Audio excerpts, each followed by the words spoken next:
Pro Billiard Series. We are live all the way from Rome. This is the Banca del Fucino WPA Women's World 10 Ball Championship. And we do have another great matchup coming up in the opening round of this World Championship. As we have from Germany, Pia Filler on the left, taking on Sakura Muramatsu on the right from Japan. This is 10 ball, so it's call shot. Best out of 3 sets races to 4. No early 10 balls allowed. My name is Tim de Ruiter, and I'm gladly joined by a man who always finds the funniest facts about the location where we face off. Mark White. Welcome, Mark. Thank you very much, Tim. It's a very nice introduction. Yeah, I will have some facts for us a little bit later on, but I want to start with some stats, actually. Over on table 2, it started the same time, Tim, as our first match started at 11 a.m. It's still going. It's Mighty Reparo against So Soa, and it's 1 set each, but Reparo, the Spaniard, is 3-0 up in the third and deciding set. That's over on table 2 for you. But here we go on table 1.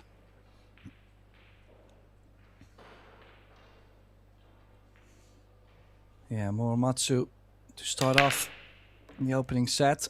A nice square hit. Probably the best break we've seen so far in the previous match. The break kind of being a mood killer. Beautiful 1 ball into the side and no future on the 2.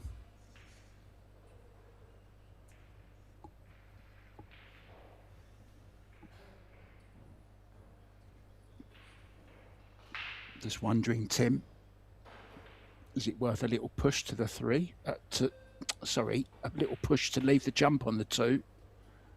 Maybe. Well, the jump can be tricky. There's not so much space between the 6 and the 2. The other option is to maybe play the push the 4 and the 6 together, run the cue ball up to the 9, leave a bank, for example, but at least make sure you lock the 2 balls up. Well, I don't mind this kind of safety, but the problem is, how are you going to run the cue ball back down, and actually do you even have enough to get the 2 ball safe? I'm not a big fan, and neither is Pia.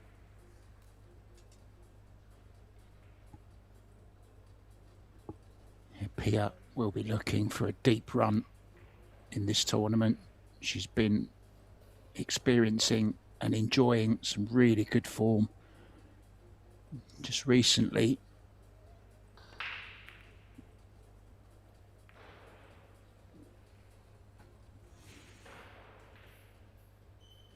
Predicted, Tim, what she didn't want, catching the 5.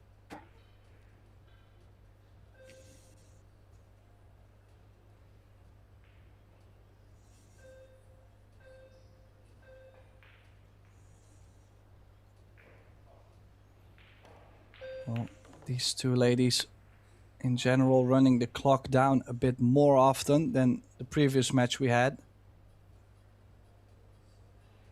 Of course, we had Jessica Centeno and Xiao Feng Fu. They were cruising around the table. These 2 players more deliberate. Complete different style. And honestly, there is no better or worse. I think it's the beauty of the game.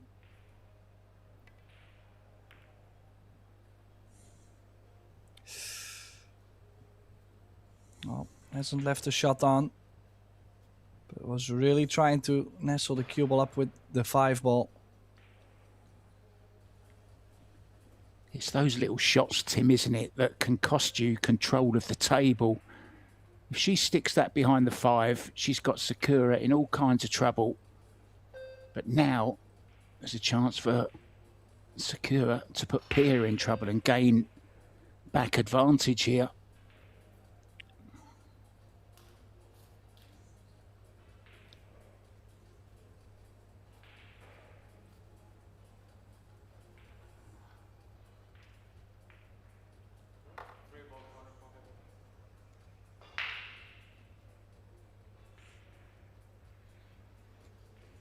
Yeah, this There you also see. one of those shots you would like to actually hit the ball, but you kind of have to hold the stroke to be on the 4. Could easily land behind the 8, but nicely done.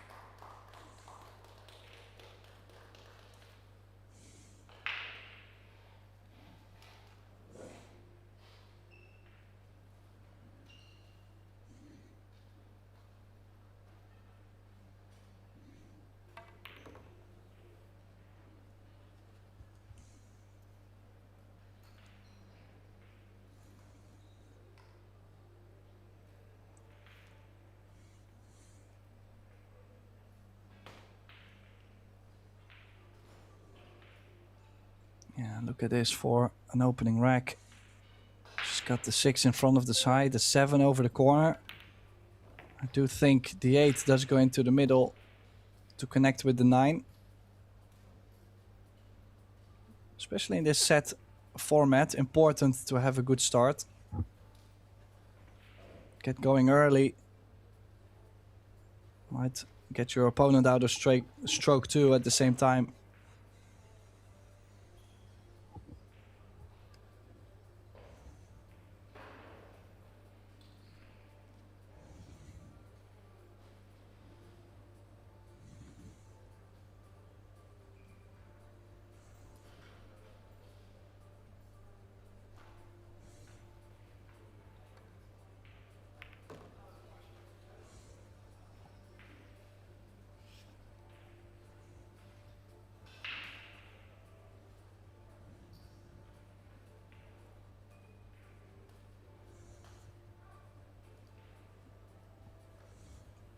Yeah, good pace from 7 to the 8.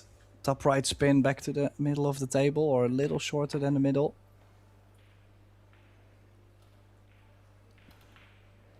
So far, so good. You know, in the beginning can be tricky at times to get the right pace of the table. Of course, they have some time to practice before the match. But when you shake your opponent's hand, a lot of players, you know, there's instantly a little bit of tension, or, you know, it's just a different way of striking the ball. And before you know it, you lose the table speed a little bit. But this 10 to open her account, be a filler.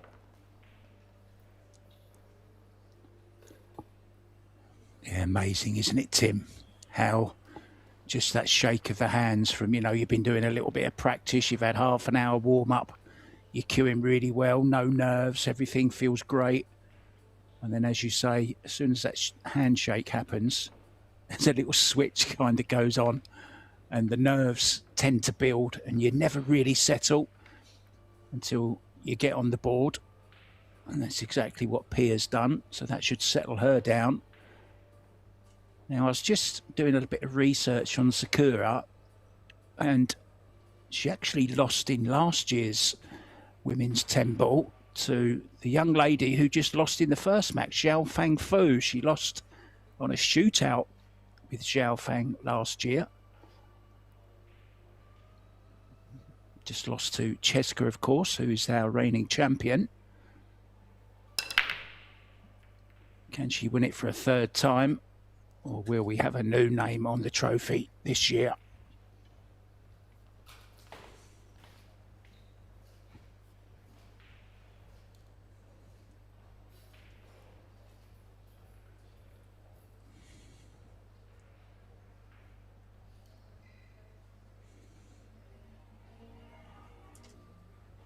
Now, great chance for Muramatsu right after the break.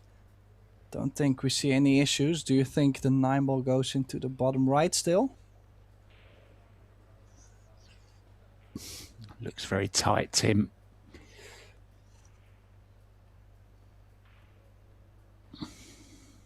Yeah, so maybe overall on the rack, no issues. But the 8, 9, 10 could be it. Needs to be a bit straighter on the 2. Doesn't want to have too much angle. Well, she's fallen a bit more angle. So now, first trap would be the 8 ball. Touch the 8, you're not going to be on the 3 ball.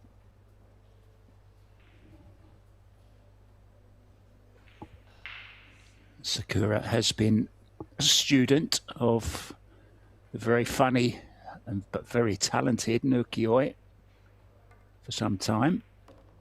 Yeah, there was the 8-ball, Tim. Kind of couldn't miss it, could you? Certainly not the way she played it. Bank is on.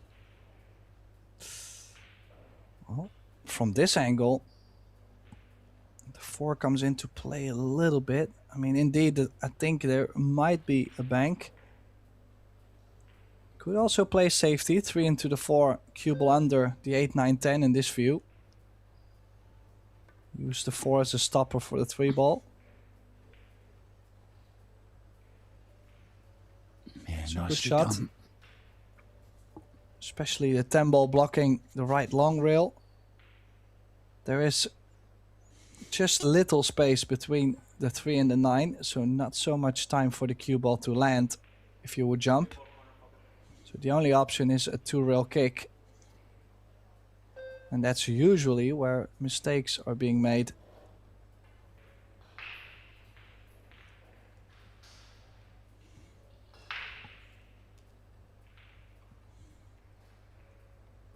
Well, she might be. Well, she's saying to go 1 rail. Surprised. So needs to catch this half ball. Kind of full contact. Well, gotta say, cannot imagine this to be her intention. On the other side, she's made a hit. That's what you call a filler jelly roll.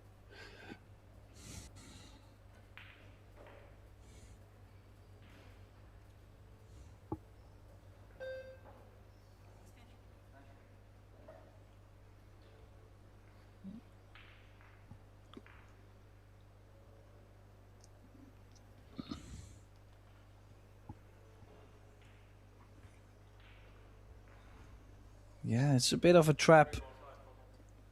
I mean, you could go over the center pocket point, probably a more full contact on the 3 ball. If you thread the needle here, you might push the 3 over the corner. Yeah, there's like no safety opportunities really kicking it this way.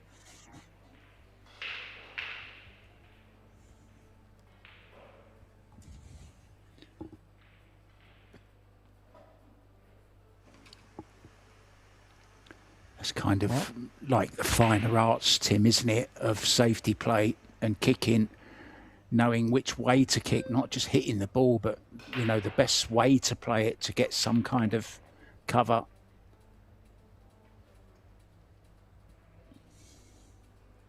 Yeah, it's not just making a contact indeed. Also, I know, for example, the best kickers in the world, they pick a side, you know. They could go 3, 4 rails and still pick a specific side they want to hit the ball to increase chances of, well, any luck. I mean, is it luck? It's a calculated risk, probably, but it's all part of the trick.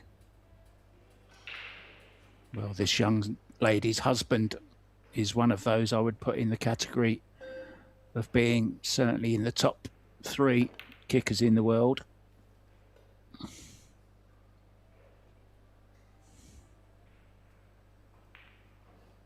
Now, we did get this look earlier, but now, even more important, this 9 does go by the 10. She is straight in on the 6, so tap this in, straight on the 7. Just to stay on the left side of the 10 from where the 8 is. Yeah, I would have put money on that 9 ball not going past the 10 from that angle, Tim. Just shows you, doesn't it? The camera plays tricks sometimes.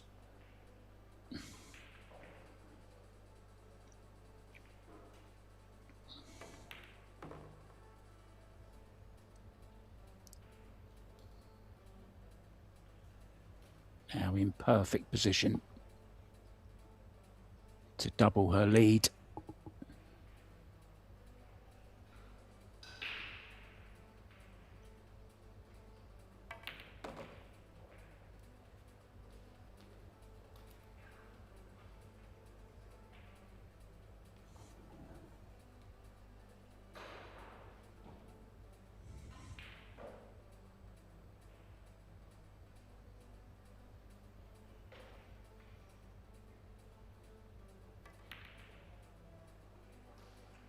Oh, well, how's that for a miss? That's definitely not one we were expecting to see. Maybe a bit short on the stroke, a bit jabby.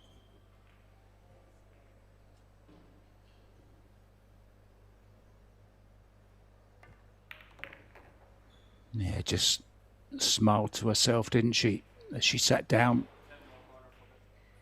She knows she done something, well, just a, shall we say, just an error, which players make sometimes. That's all you can put it down to. Just a lack of concentration or something. But 1-1 it is.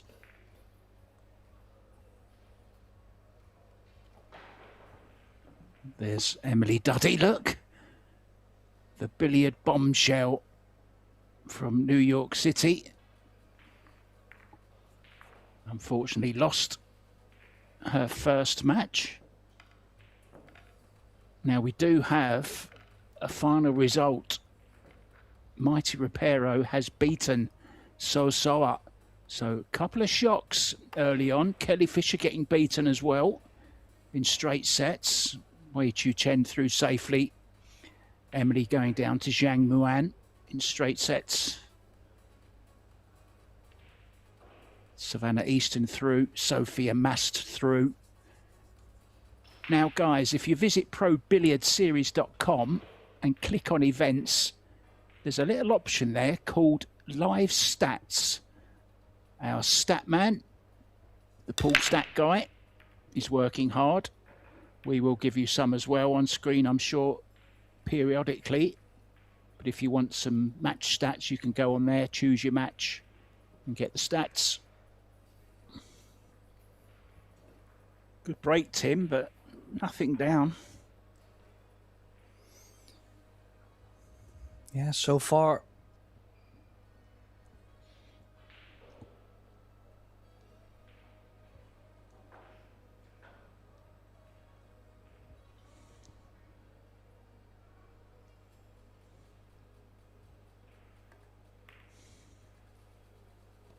Oh, went aggressive. Not guaranteed to be on the 2, Tim. Are you a little bit surprised she didn't tuck her up there? Yeah, I am. If she did take the cut on the 1, she will have to take the cut on the 2. Imagine how many cushions she will have to travel to be able to have something on the 3. And then if you overall look at the rack, the 3 to the 4 is the biggest shot of the rack, probably the biggest positional play. So with all those details in mind, she could have easily stuck the cue ball behind the 2, I feel like.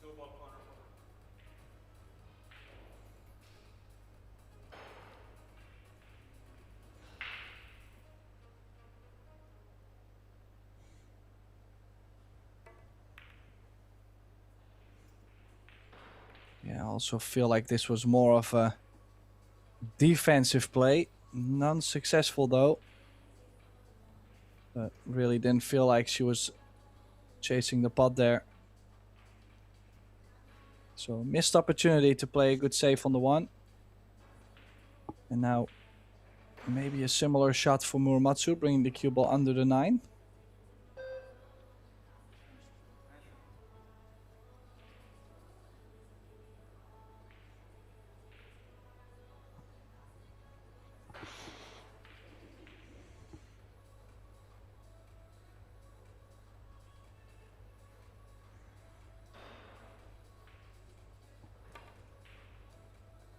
What a close-up that was of the backhand. Muramatsu misjudging the 2-round escape though, Tim. And now this has to go down as a really good chance with ball in hand.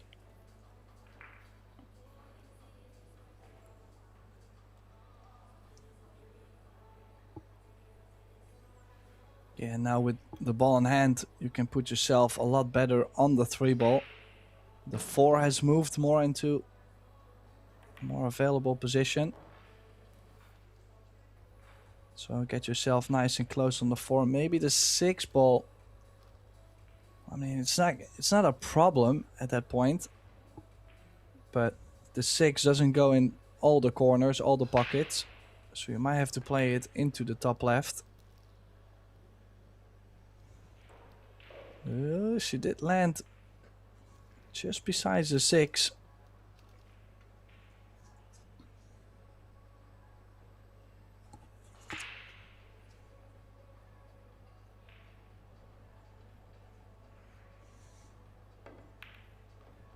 Yeah, you could see the cue just barely sliding over the 6. Now, she did get quite straight on the 5. We did get the view to where we could see the 6 does go by the 8, but not the full pocket. I don't think she's got any other options to play position 2.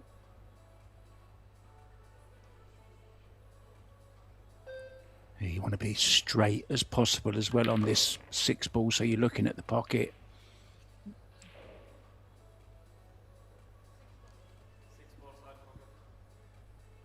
Yeah, she will have to run into the long rail and back out with top spin.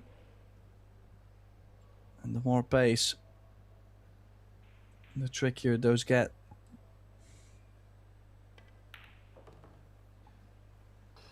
Well, nice and clean.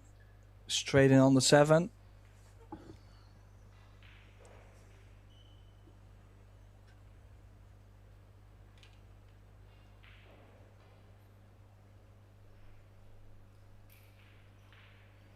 I'm sure she's forgotten all about it already. That miss in the last rack. But it could so easily have been 3-0. 3-0. It's going to be 2-1 by the looks of it.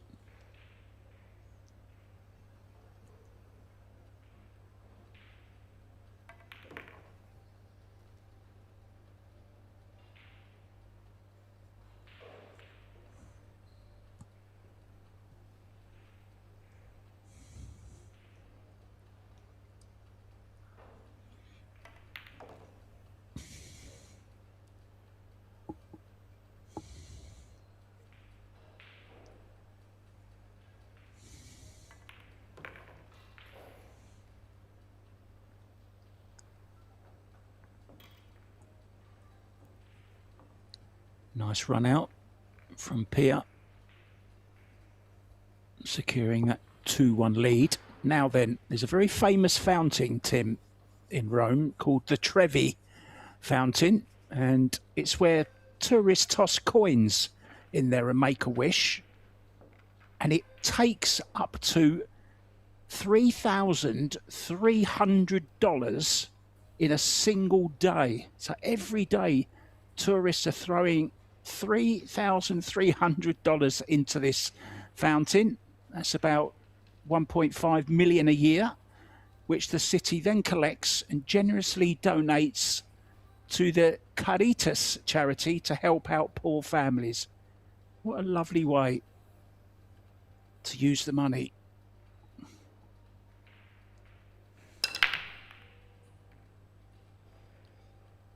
These young ladies playing for $55,000. That's a nice break, Tim. Not too much power, but nice and accurate. Yeah, it was a controlled cut break, indeed. The 1 ball almost dropping. I have to say, in her favor right now, for the 1 not to drop. She's got a nice safety behind the 10-4 and the 3 ball.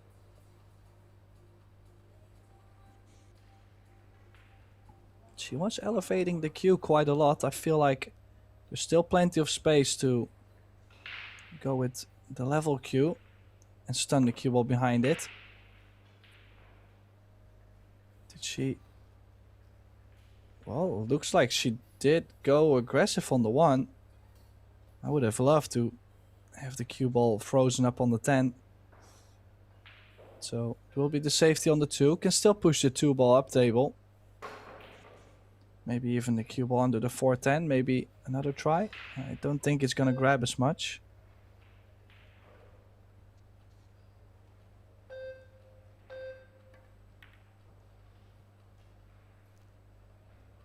So played for the 7 ball in between. Did she leave a window? Very possibly. But the jump cue is coming with.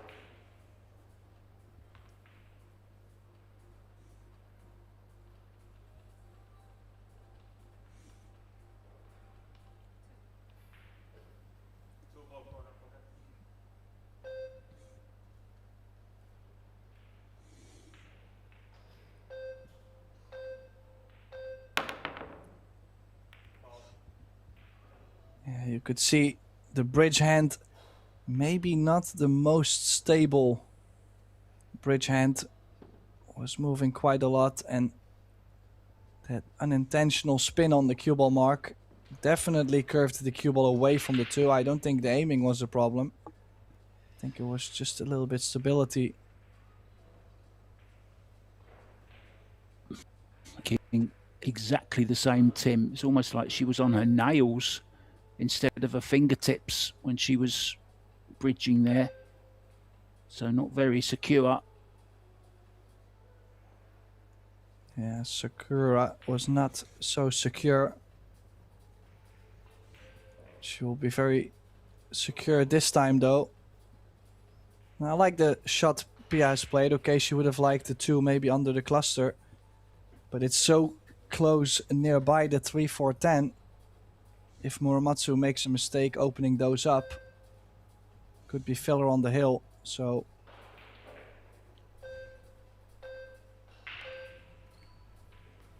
no, she's missed that too.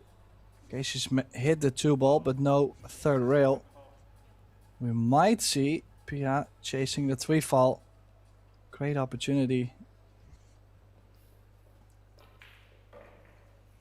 Actually, I like banking the 2 ball maybe to the left side of the 3-4-10. And then the cue ball into the 4. Stick it with the 4 ball. Problem is, of course, we're using the shot clock. If you're practicing or if you're like playing friendly matches, you've got so much time to figure out the perfect safety in this kind of occasion. She might even be going aggressive. I'm surprised if she would be. Maybe looking to play the safety on the 3, Tim, instead. Oh no, she's gone aggressive, but she can still play the safety. Get the cue ball right in behind the 4 and the 10. Wants to run the cue ball into the 4 here. Okay, it may not be the best hook possible, but it keeps control of the table.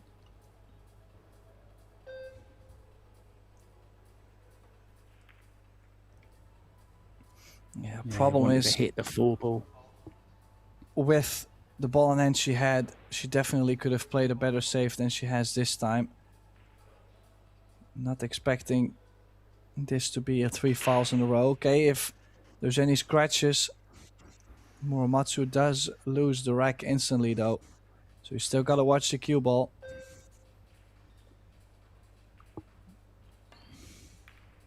Oh, you still gotta watch the cue ball. Oh no. Game over. Oh, what a way to lose the rack. You called it, Tim. We see that so often, don't we, off that 2-rail kick. Hitting the underside of the 3 ball and getting the scratch. So on the hill already in this opening set. And there you go, as if by magic. There are some stats for you guys pretty early on. Player overall performance though, Tim, look at the difference there. 933 to 385. Yeah, you gotta say table time too, 71% for Pia. And 4 fouls already for Muramatsu. Okay, she did get 3 fouled in the previous rack, but it's quite some fouls early on. So a bad start for the Japanese, and Pia now breaking to take the opening set. She's made the 1 into the middle. Nice break. This 2 ball, I think it does go, but can she play herself onto the 3 ball? Maybe with top spin, maybe a drip of inside to avoid the 9 and the 6 going straight up.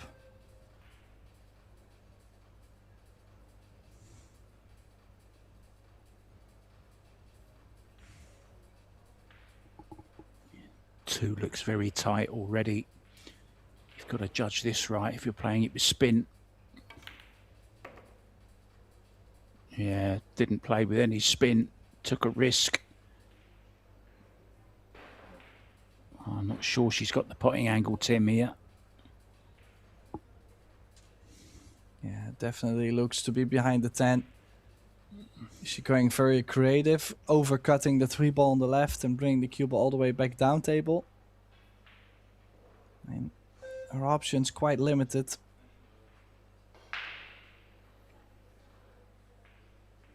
You could also just play it up and down. If she's got enough of the 3-ball, try and play it between the 10 and the 8.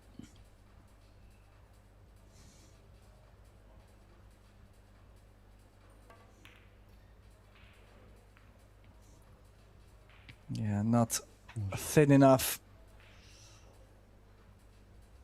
And I must take opportunity from Muromatsu. Looked to me, Tim, like she had left-hand spin on it. It checked off the second rail, didn't it? She wanted the opposite spin. She needed a bit of right-hand spin on that to send it round the angles. Yeah, maybe she was trying to track to the right side of the 10-8-9. I can imagine the left spin, but it's most of the time going to push the cue ball thick. And look at this. She's just barely on the 4. But that punchy stroke on the top spin kept the cue ball on the top side of the table, not smooth enough to bring it all the way down. Yeah, being down 3-1, you get this kind of shot, and you know every mistake is going to cost you the set. You can see the shake mark on the shoulder.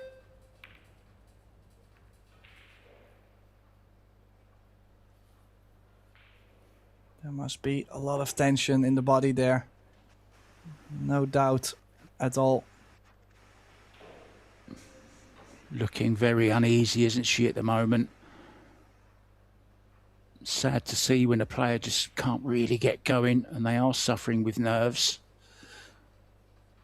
It's never a nice thing to witness or feel.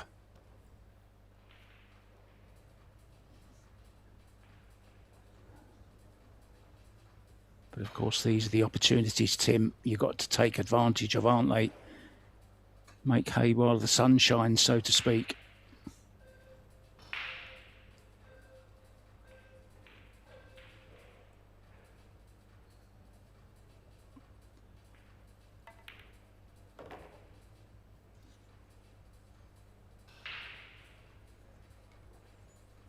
Well, I feel like key shot is coming up. If she at least gets the cue ball where it is now, gives her a natural angle to drop back down for the 8. Yeah, perfect. This is going to make her life a lot easier from 7 to the 8. Could play 2 rails running towards the 8.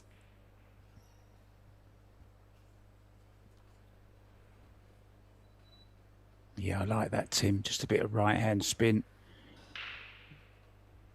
Always coming in onto the potting angle.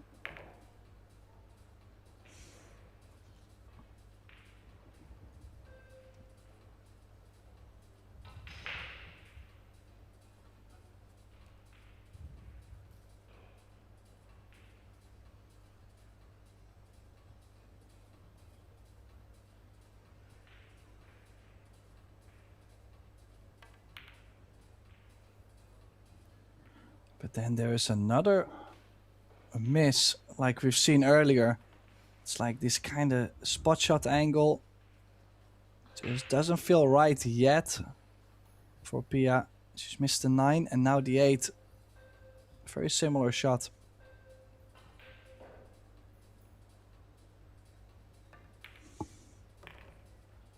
Yeah, strange. Just like a normal half ball shot, wasn't it? Nothing to do with the cue ball. She was always going to be on the 9 ball. Just maybe didn't finish the stroke, Tim.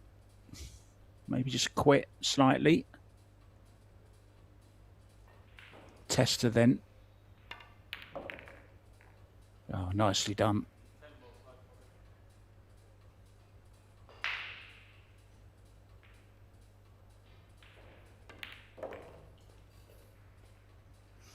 Yeah, so the Japanese now pulling one back, 3-2.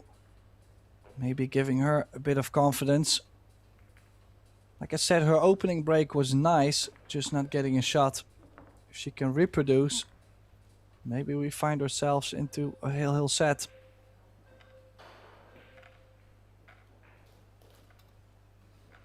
Yeah, we've got 4 tables live on Billiard TV. Macintosh against you on table 2. You and Chen, table 3. And Bryant against Zalewska, table 4. All free and live on Billiard TV. Sylviana Liu beating Chiyu Cho, by the way, in the previous round of matches. Maybe one of the surprises out there early on, Mark?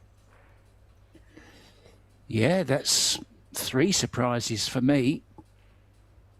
Kelly Fisher, Chao Che-Yu, So Soa, all first round victims, gone to the one loss side.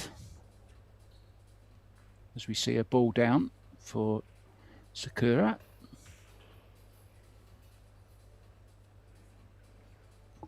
Yeah, this time indeed a ball down. Shape on the 1. We'll have to cut this with a lot of right.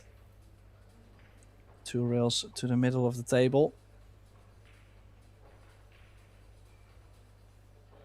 I mean, ideally straight on the 2. But for some players, a bit too sensitive. A little bit of draw, a lot of right spin. Just in front of the side on the rail.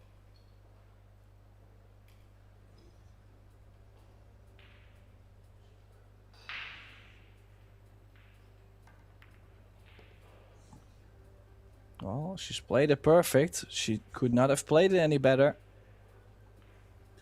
That's the danger, you know, if you miss 1 or 2 balls you're supposed to make. Now suddenly your opponent feels like, oh hey, she's not playing a flawless set. I have a chance. The hopes go up. You don't know what's going to happen. Now, I kind of like going forward. Maybe taking a little bit more cut on the 3 ball. Because imagine if you understroke or you stroke just slightly too much on the draw. I think forward the pace is a little easier to control. But still, I looked just by accident. I looked at her thumb actually, and while she was cueing that 2 ball, she still looked like she was shaking a little bit.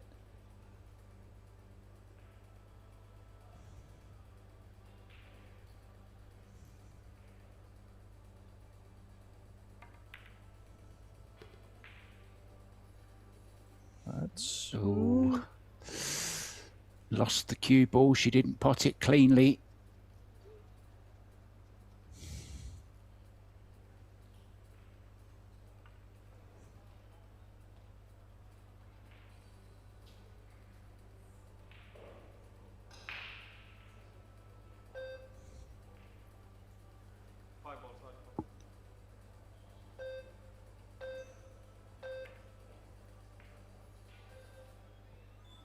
Yeah, did take the risk. Still chasing the run. Now, this one quite much on the scratch. Maybe if she plays this a little thicker with a smooth low right, she might be able to still get the cue ball away from the scratch, but I think it's awful close.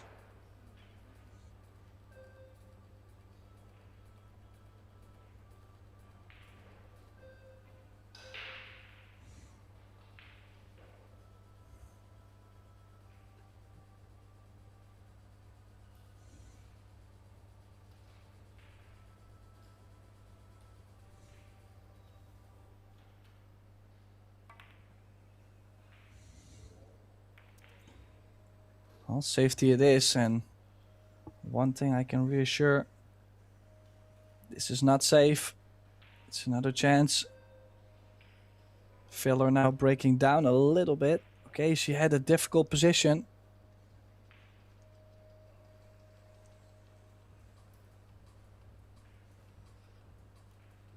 Still from the 6 to the 7 ball. Biggest shot of the rack.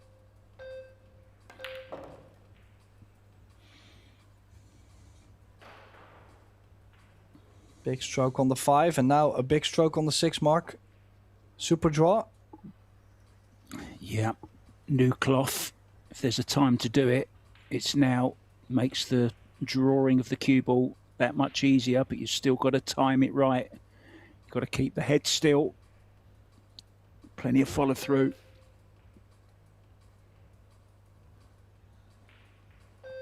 Changed the mind.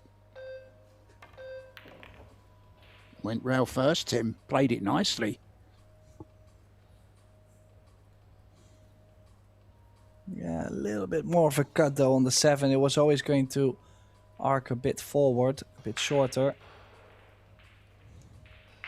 As you can see, she'll have to play this with a little left.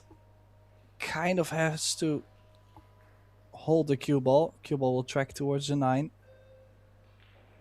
Only stating the challenges. I'm not saying it's impossible. Nice and clean. You see, she looks a lot different from the first couple racks.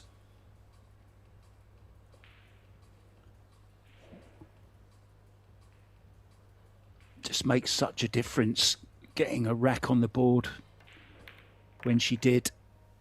Those 2 bad mistakes, one on the 9 ball and one on the 8 ball from Pia. The set could have been over by now.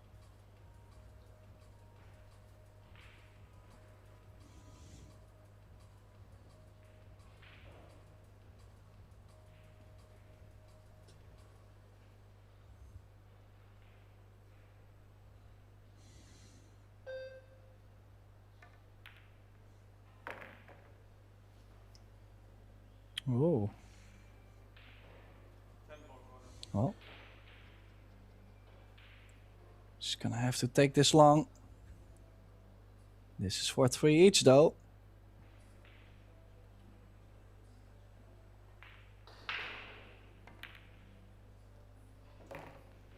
Well, nice and clean. I mean, she really looked nervous at a couple of occasions.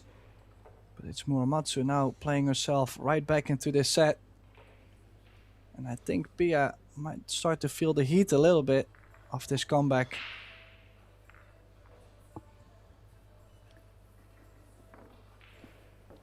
Already going well. Jasmine Ocean has taken the opening set against Francesca Colucci.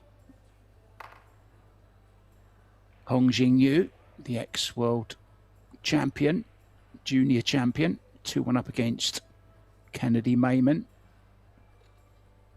Brittany Bryant and Olivia Zalewska.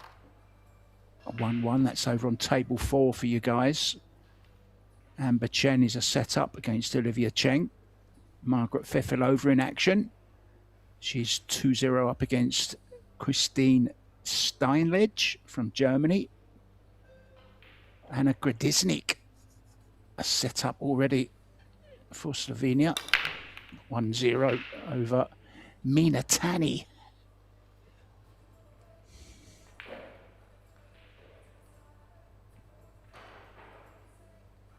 Yeah, Board again, Tim. One of the better breakers we're going to see so far in the event, or at least the next couple rounds, I imagine. Because balls are flying in. But look at this position to play from the 2 to the 3 ball. I don't even think... Well, you can go 3 rails and leave yourself the cut on the 3 ball. Low right spin. But also the cut is steep. If she feels really aggressive, Tim, she can go 4 rails and go short side. But she's not doing that. No, she's played safe. I like this. I like this. Look at this. Beautiful cue ball. I think it's a mature decision to realize, okay, I'm most likely not going to get on the 3 ball. Let's play a good safety instead. Okay, there is a 2 rail escape or 3 ball. Depends if she wants to go off the back or directly into it. It's a mature Matsu. shot. Very, very nice indeed. Yeah, in a lot of trouble there, Pia. Especially if that flicks the 8 ball away from the 5. Oh, that's changed everything, Tim. Yeah, now I'm only looking at from the 6 to the 7 and the 7 to the 8.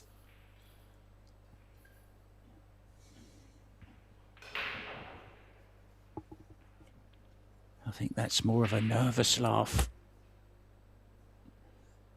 Or a, I can't believe it. Or, you know, that kind of feeling you get. Typical, not only have I missed it, I've been unlucky enough to open up the 8 and the 5. I'm sure that's what was going through Pia's mind then. Unfortunate.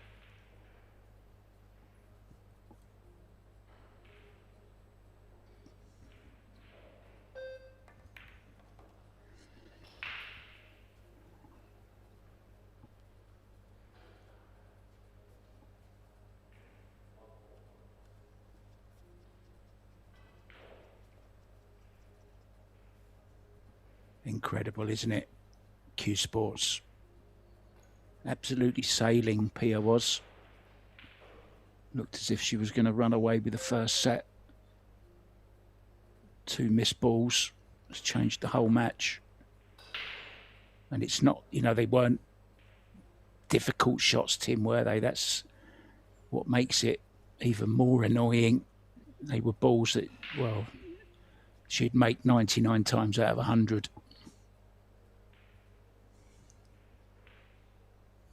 Yeah, I truly wonder how something like that could have happened to her. Oh, this one is a bit pacey. And she might be running quite full into the 9. So in this case, I want to draw the cue ball off the 9. Don't go crazy on the screw, because you might draw it into the middle or into the corner.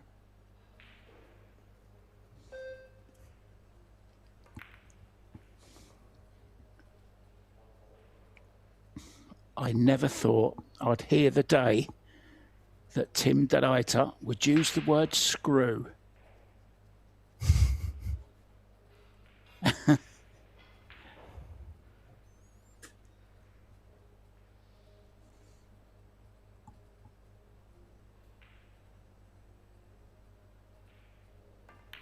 Well, still a little bit of shake. If you just look at her arms, you can see there is a little bit of nerves, but you know, on the other side, nerves sometimes they can literally bring the best out of you. Yeah, they can keep you sharp, can't they? Keep you focused. Yeah, look at her at her forearm. But I mean, it's nice and straight. There's not much you can say, but just it looks odd to see her shaking that much.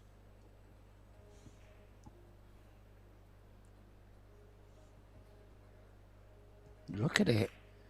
Wow. Oh, she's messed this up slightly.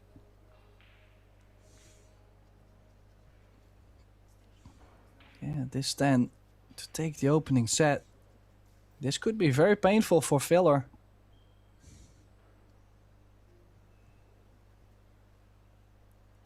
From 3-1 down. You gotta cut this into the bottom left. It's still there.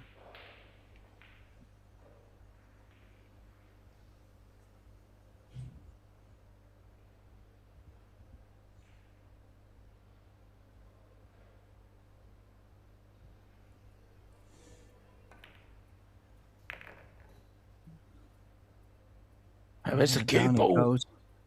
Where's the cue ball? It's all right.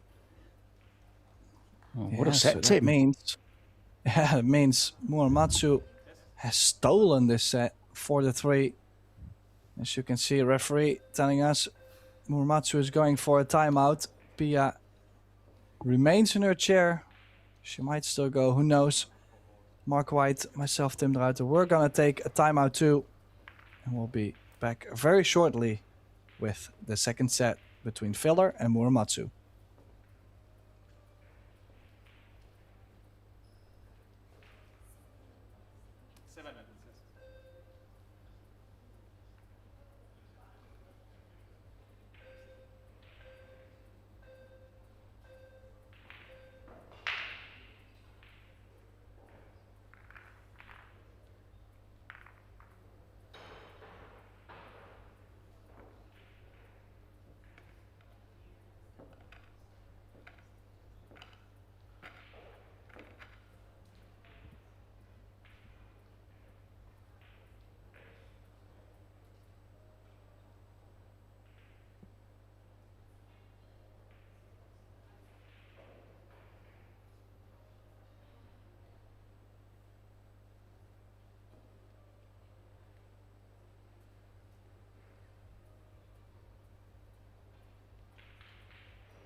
Both Pierre Filler and Sakura Muramatsu are back. Muramatsu, who just stole the opening set. And it's up to the German, who's now chasing the next two sets to stay alive in the winner's side of the bracket. Mark White and Tim de Ruiter in the booth for this Banca del Fucino WPA Women's World 10-Ball Championship. Mark, what do you think about the second set? Yeah, I think it's very important now to see how Pia kind of responds from that first set defeat. She was very much the favourite to take it, Tim. But two big mistakes, one on the 8 ball, one on the 9 ball. It's really what cost up. She's going to have to increase the game, or her game. And meanwhile, Sakura, although she looked very, very nervous in the first, she got the job done.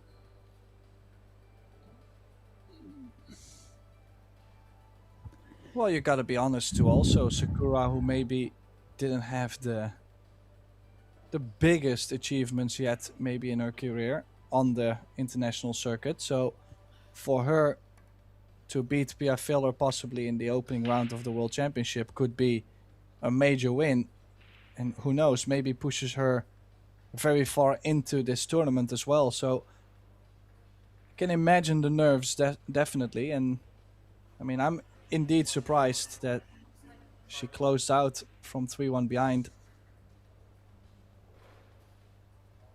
Yeah, I'm very impressed. And it, you know, it's fair to say that Pia is the favourite. Certainly was before the match started.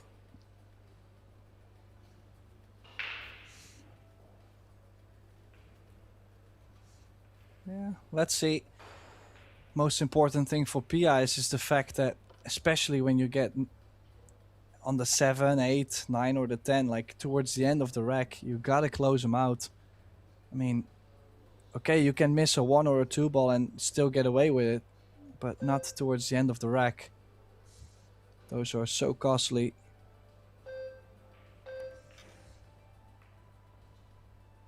Ooh. Just a little short on the pace, almost slicing the 1 ball in.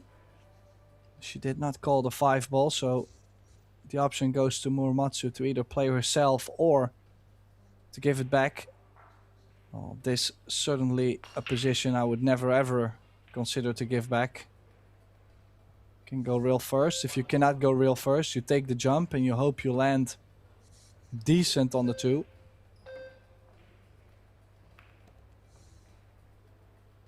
How is the pace? A bit pacey.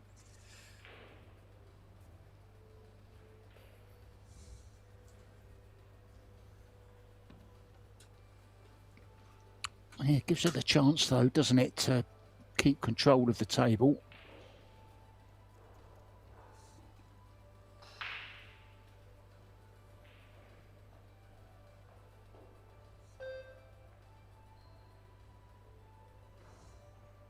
Yeah, a little bit of right spin needed. Could play for a little bump onto the 10. No. She did go for less of a trap, but more balls that could go in between.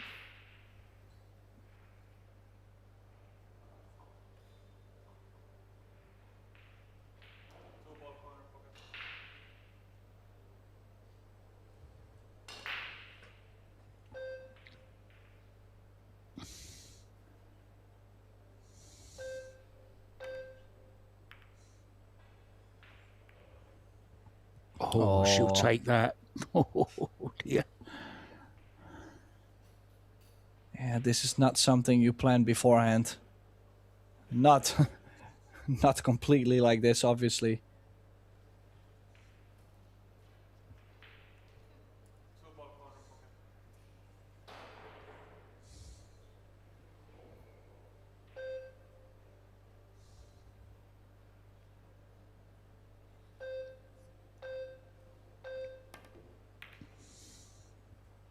Well, great contact too from Muramatsu.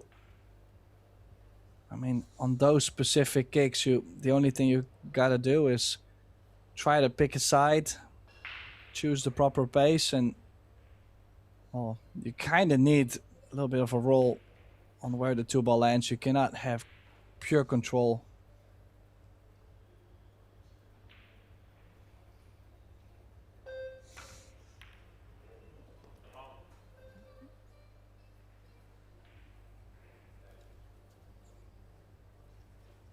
Not looking comfortable at all at the moment. She's got the chewing gum out as well in this set. I don't think she was chewing gum in the first one. Maybe it helps her focus.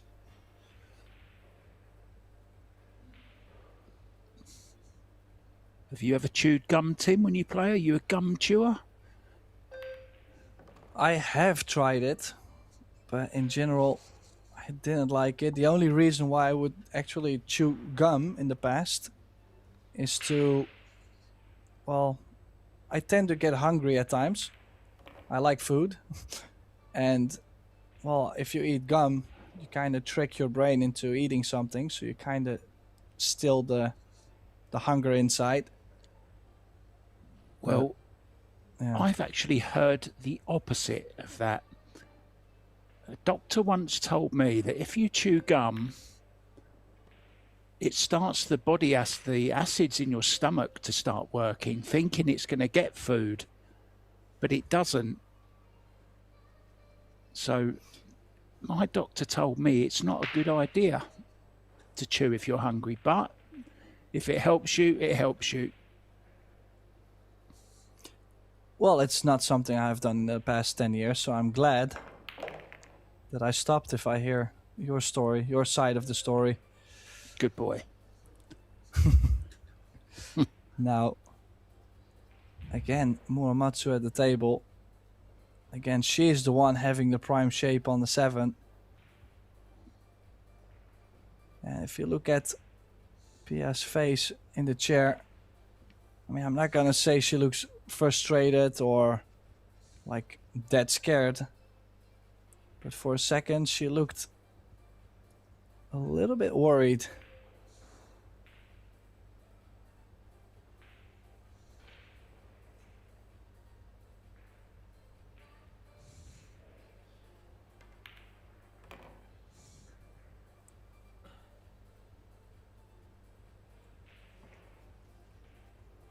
Oh, Sakura definitely growing in confidence.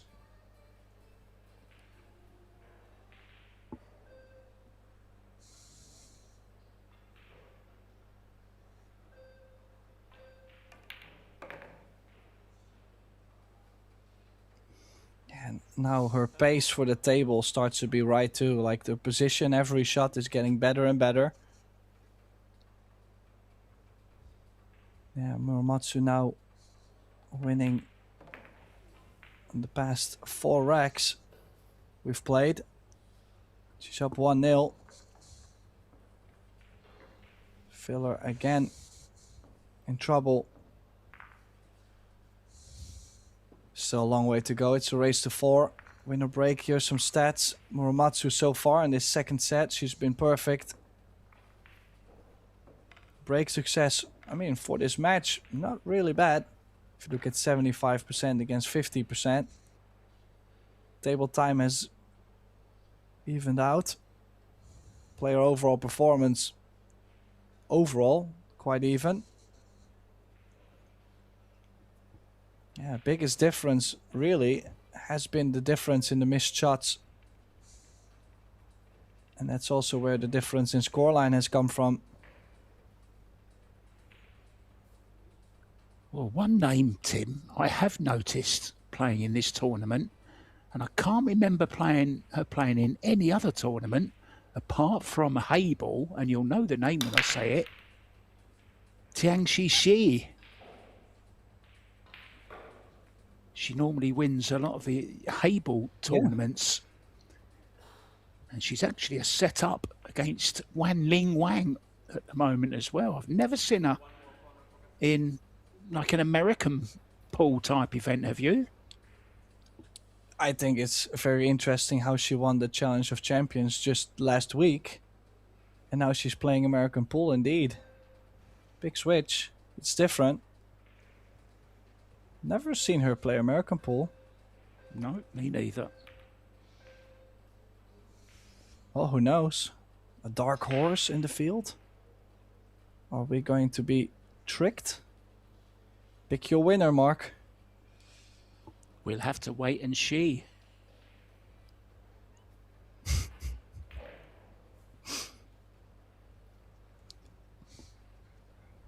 I love it when I get a chuckle out of Tim.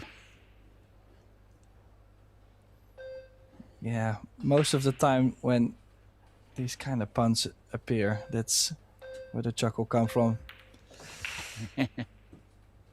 Oh, how's the pace? Again, just fine. Angle also to get back to the middle of the table. Pia safety just running into the 7. Just slightly too thick. And it starts to feel like it's a bit of one-way traffic so far in the match. Like, at this point, well, Matsu has been getting more table time, more rhythm, better positions. And occasionally Pia gets to play safety.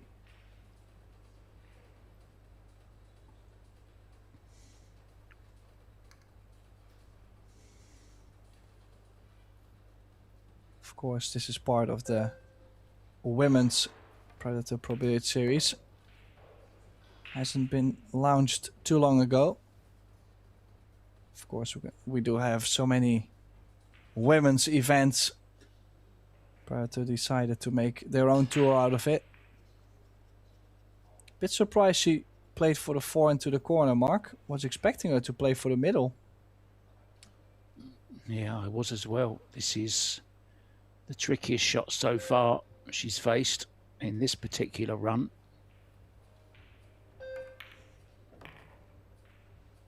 But once again, what a shot she's played. Fabulous shot.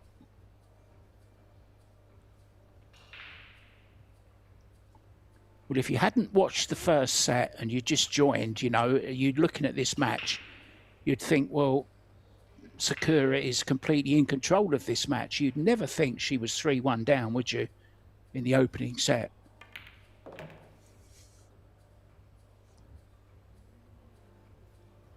Well, if you would tell those same viewers that she was shaking all over the place in the first, and now they come into the match and they see her play like this, I don't think they would believe me either. I mean,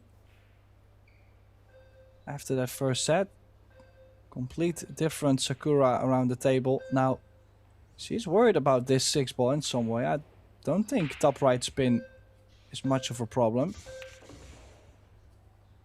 So she's played to the short side. This is an interesting choice. A little far. I don't think there was any need to play this shape. Could still play safe. But I have a feeling she's going to chase the run out. Yeah, I think the good thing, even though she's got a little bit too much angle, at least she's pretty close to it.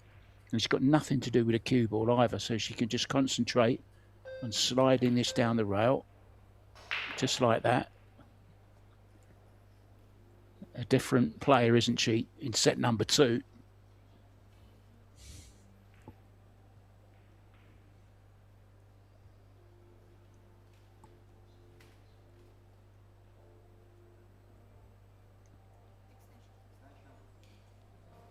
And of course, the longer that Pia sits in her chair, the harder it's going to be for her, Tim, to gain any rhythm. Yeah, if she gets punished over and over, she's not going to get into stroke. This is a long 8-ball, though.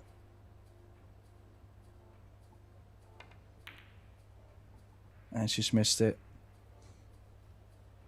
So, a let off. A chance for Filler to get back into it. Yeah, and it was a mistake on an 8-ball by Pia, which flipped the first set around. Could it be an 8-ball again, which turns this second set? Pia will be hoping that's the case. But she does need to get the break going as well, Tim.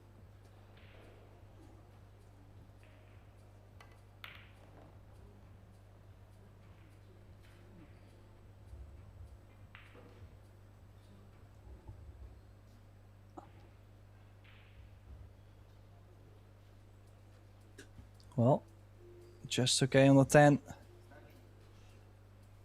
She did look again a little bit. She gave us that look like, well, that was just barely okay. Yeah, I think she was surprised, wasn't she, at the way the cue ball kept running. But anyway, it's Sakura, which gives that rack away with that miss on the 8 ball. I'm not saying it was an easy 8, but she was quite some way away from it. So Pia right back in this second set now, a set that she needs to win, of course.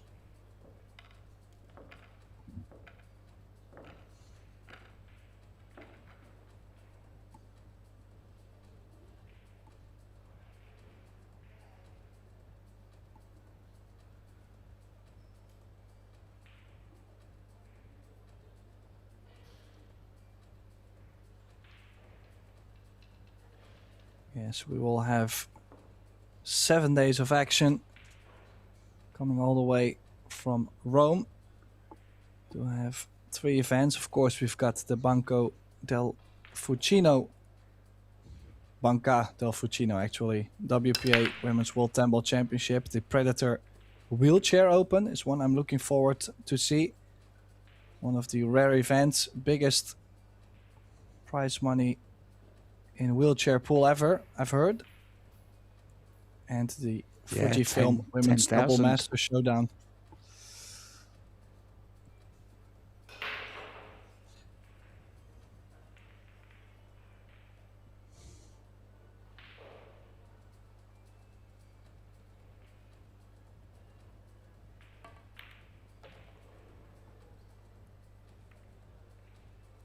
Well, little flick, but she gets on the 3 ball.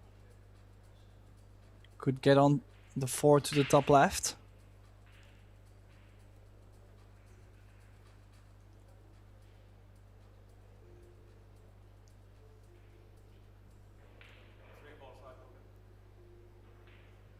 But if she's not feeling it, she might play a safety. I think that's what's happening. And it's a good safety. The only thing I'm worried about is if you're in the open position and you're going to play safe, what kind of signal do you give your opponent?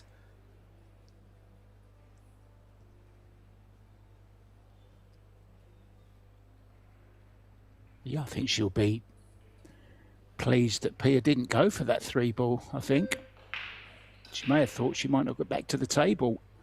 Whenever you do let your opponent back, you just never know what can happen. Well, this time she's going to get ball in hand. So the right choice.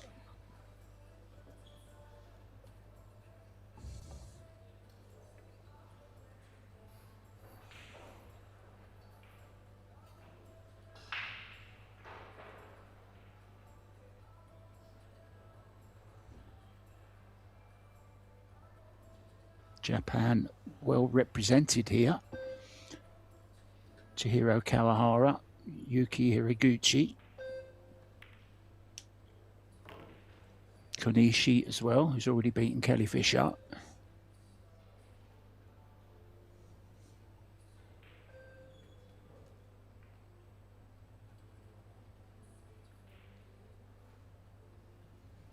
Yeah, those are actually a lot of Japanese.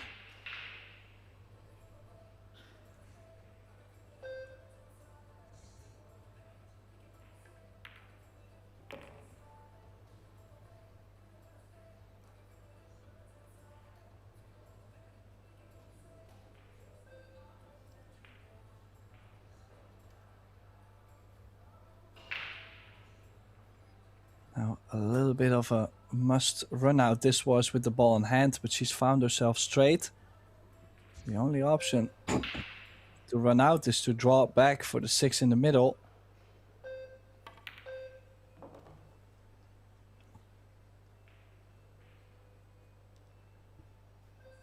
Yeah, there is one young lady from Japan I forgot to mention, Nina Tani. And she's at the moment a set down to Anna Gradiznik, but she's 3-1 up in the second set.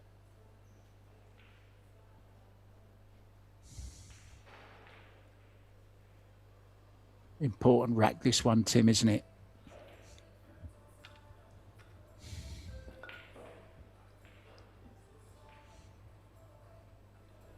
especially if you consider the fact that Pia does get a little bit momentum. You know, momentum is luring to go maybe to her side.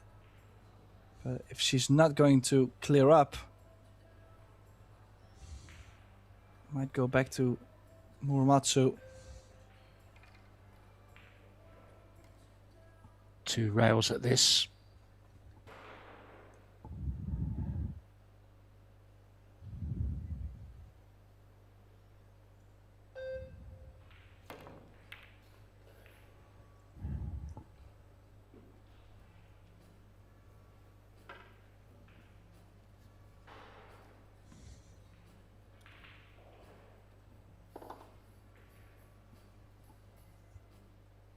Didn't seem to have a lot of chalk on her cue there, Tim, I noticed. There was a bare spot.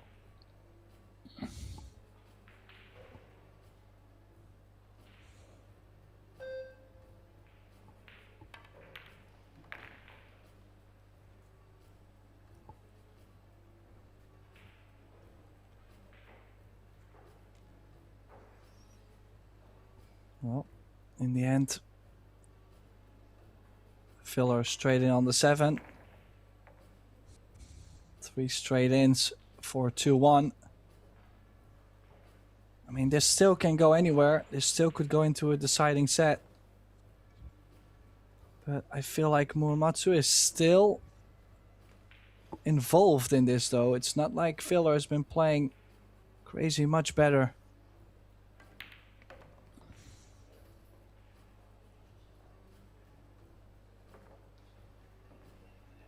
Yeah, as comfortable as she usually does.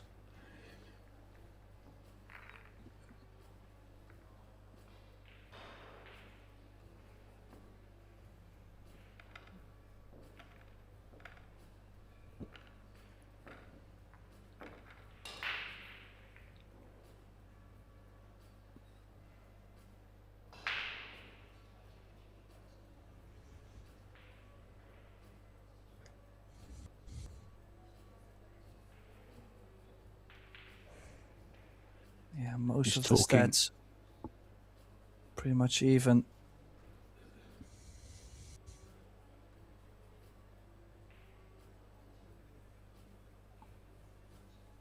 You just mentioned the wheelchair open, Tim. First match of that is going to be Rick Larson, who is one of the top players in the world, I think it's fair to say. And he will be up against Norway's Breda Arnoy. And that will be on this table 1.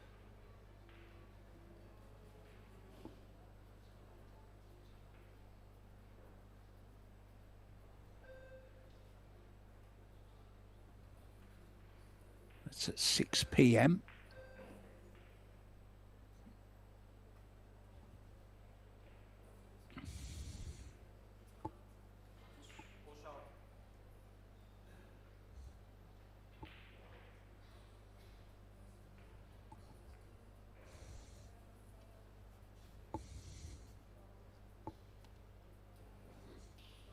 It's a tempter, Tim.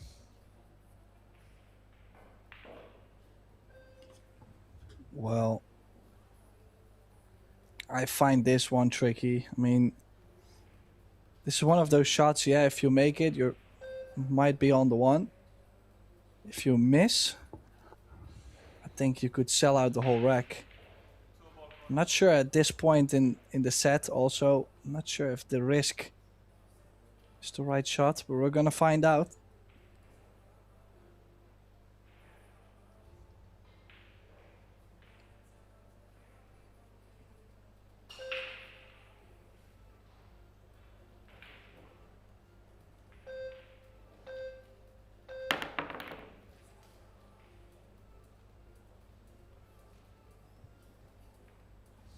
Well, she might have gotten the second prize with where the 2-ball landed.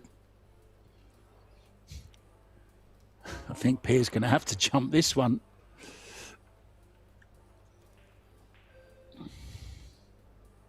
Yes, indeed. Oh, she's putting on a lot of elevation.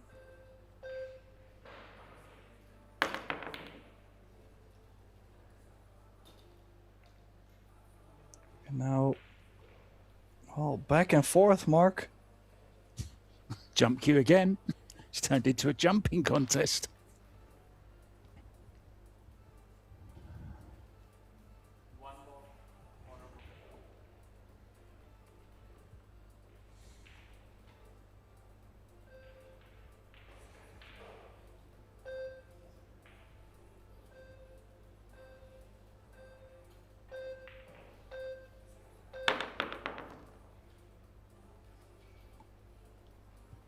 And again.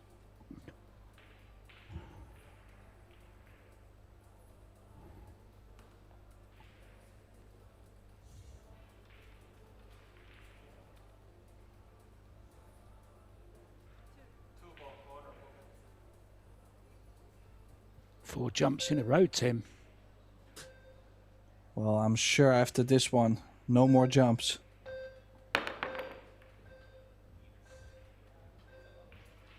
Was always going to put the 2-ball in the open. But again, no shot though. That 2-ball really doesn't want to stay over her pocket.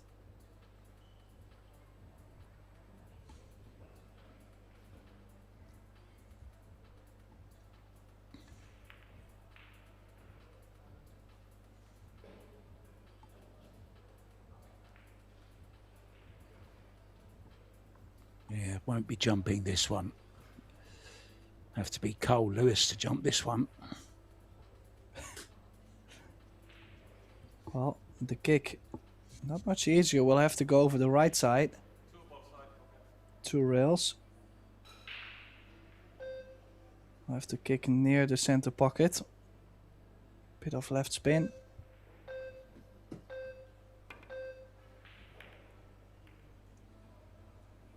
And another save, another save. Great hit. But the outcomes now back and forth.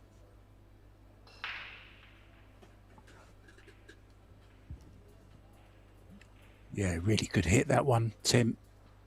After the last 2 that she'd attempted. Really good hit.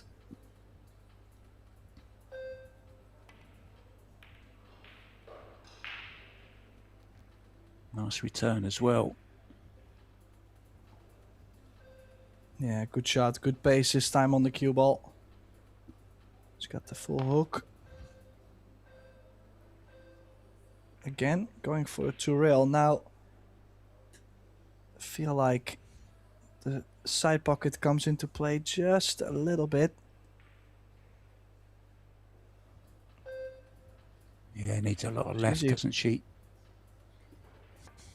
Yeah, in front of the side with a lot of left, and she went just around it.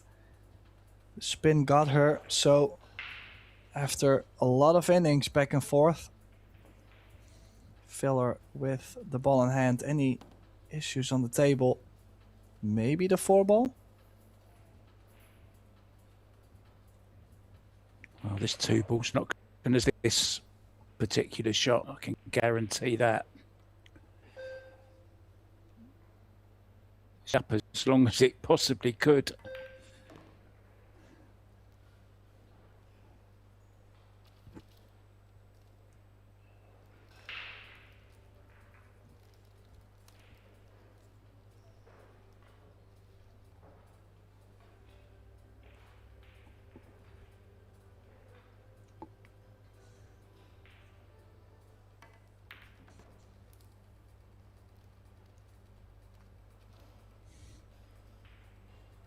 Slightly straight. Going forward 2 rails. Needs good speed control to get to the center of the table a little bit further. To go back, I think it's easy to fall too short.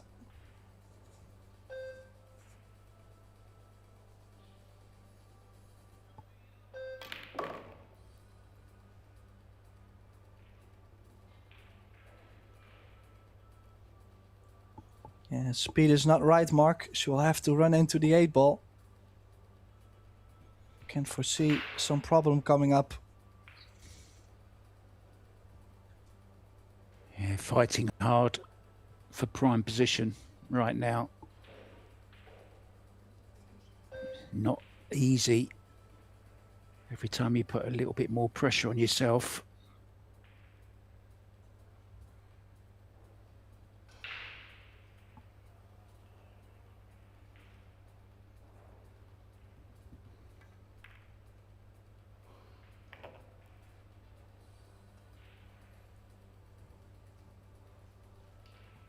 Well, somewhat of a decent recovery, but now we're getting a little longer, a little bit more work to go into the short rail and back out. Good news is just get above the 7, everything should be fine angle-wise.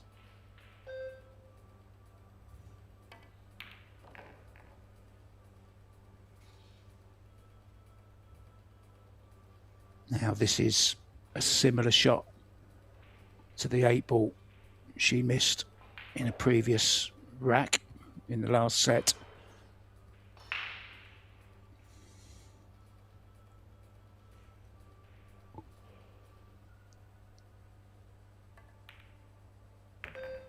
Not this time. Did flirt with the 8-ball there, but she's on the 8. So this to bring her again on the hill. Almost similar scoreline.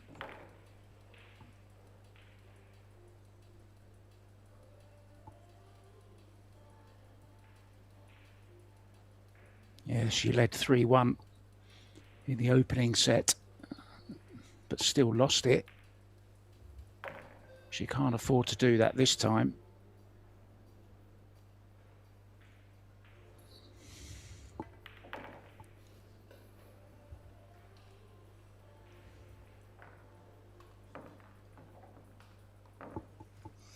Yeah, so there's now another hill for Filler to climb. Overall now, player overall performance, she's been rising. Break success, very similar still. Big difference in fouls and mixed shots. If you look at those two stats, I think that's where most of the difference this match is. Safety efficiency, well, it might be 1 or 2 safeties difference, not too much. But every ball in hand or every missed ball has been very costly this match.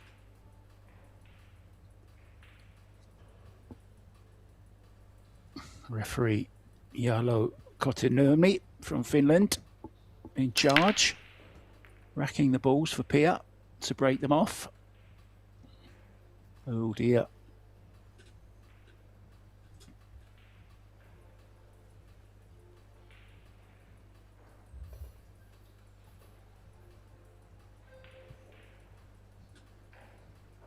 Well, there's an attacking bank, Tim, and it does offer 3-rail position.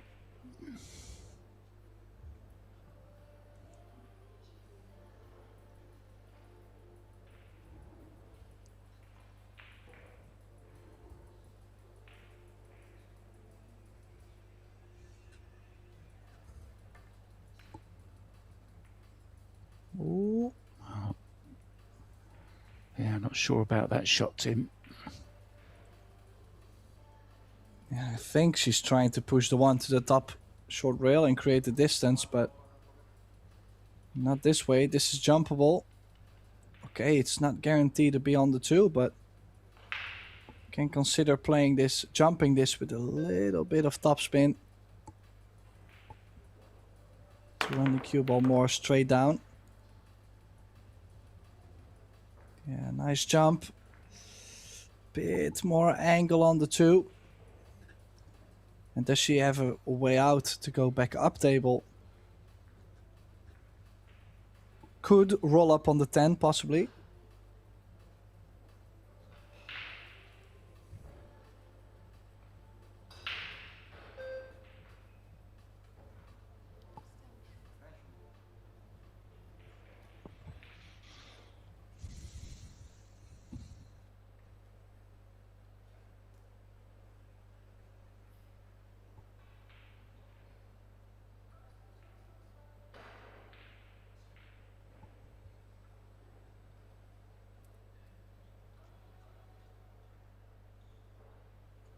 Do I see any other options?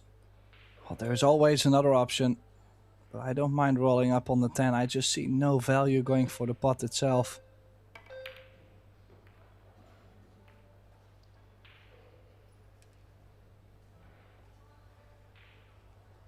Yeah, still surprised she had to run the clock down all the way on that 2-ball. She took, well, I'm not gonna say 60 seconds, but she took a lot of time.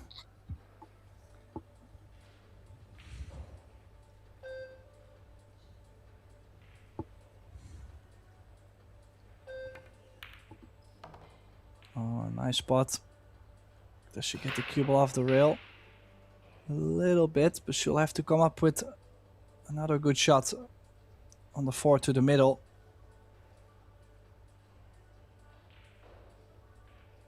Yeah, interesting thing is she just went over to look for if the 4 goes by the 5. That is something she should have checked before playing the 2-ball. That's where usually you can find out that she'll have not enough angle or cue ball on the rail, these kind of things. Yeah, it definitely doesn't pass the 5, Tim.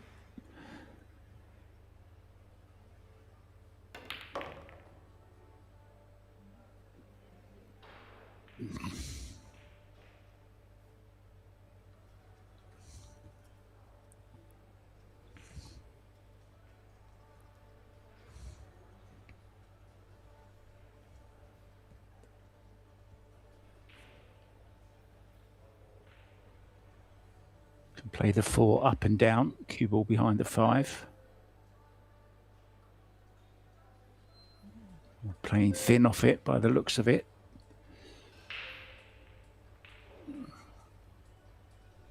Good shot. Yeah, I would have loved to have the cue ball frozen on the 8. That would be the ultimate trap. But still, safe is safe. As you can see, Pia now kind of feels like she has to rush.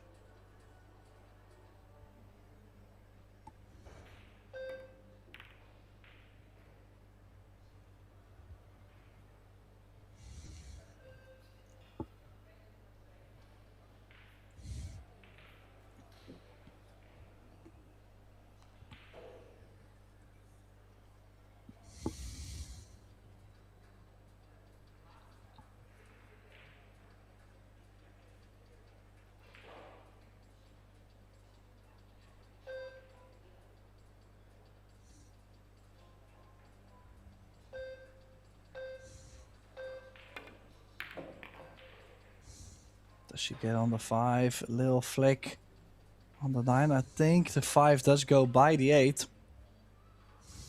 And she definitely is cueing the ball a lot better than the first set mark. So, I mean, even though she's down 3-1, don't count her out. This has happened before in this match. Yeah, and if she can finish this rack off here, it will certainly put a bit of pressure on Pia and maybe bring back some memories of that opening set. You never know. I mean, that's a really good shot. There wasn't a lot of room to play with there. She's got a nice angle on this 6-ball to come back to the centre of the table again. So it's a chance, Tim.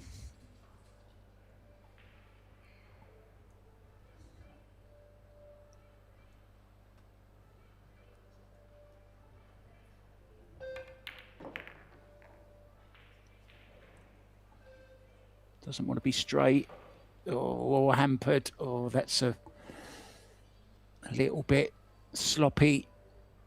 Should have been nowhere near that 9-ball. Luckily, though, she's a lefty.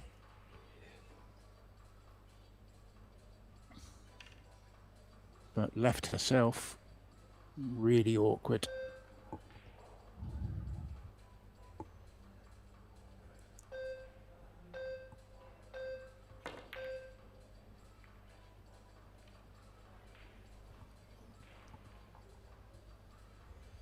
Well, that could be a painful one. She kind of stepped back with disappointed look on her face. One cut on this 7 ball. And this set might be Pia Viller's.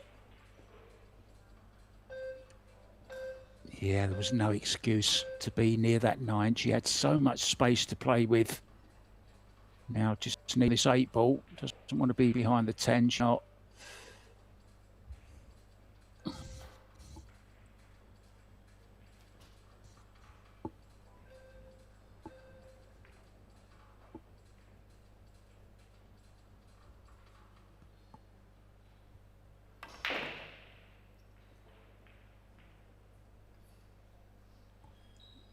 Does she get the proper angle? She might not have it.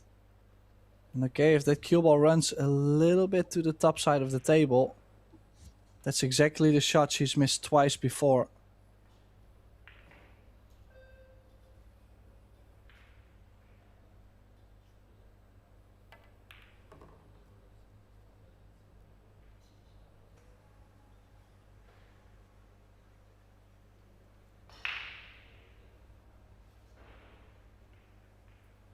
Oh, this for 1 set all.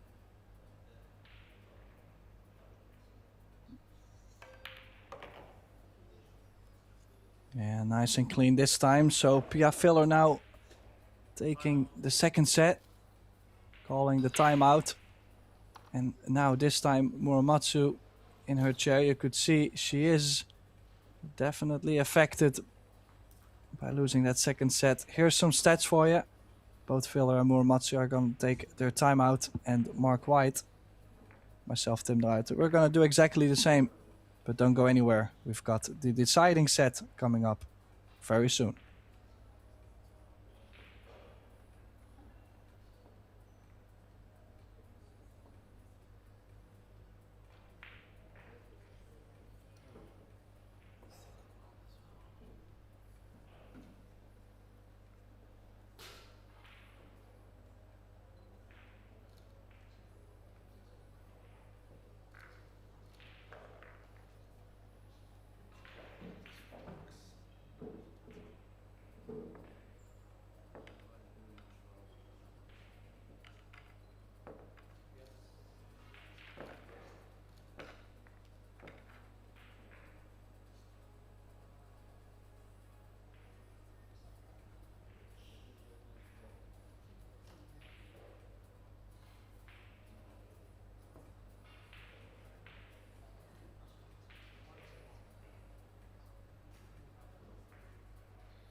The players are back.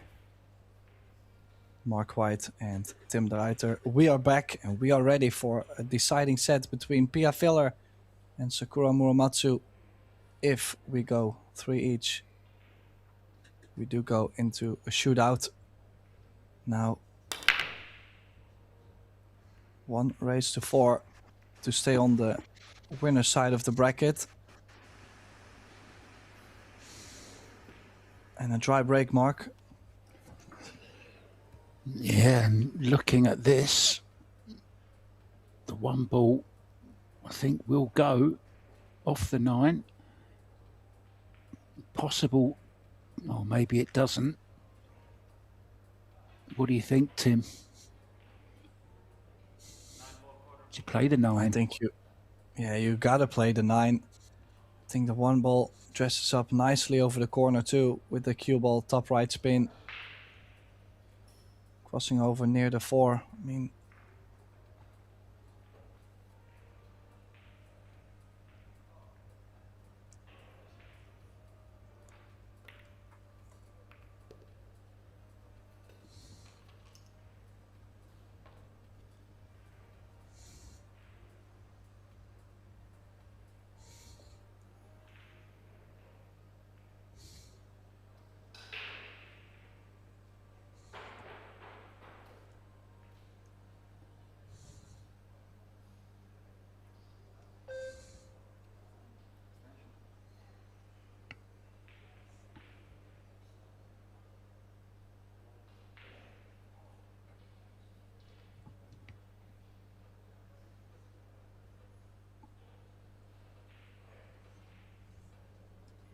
now. Okay, well, I was still expecting her to go for the cut, but she's played a good cue ball. It's taken it away at least most of the obvious kicks.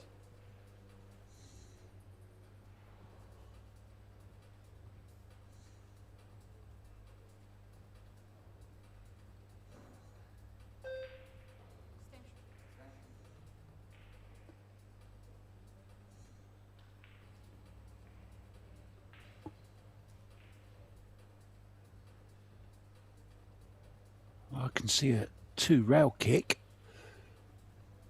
but it's not easy.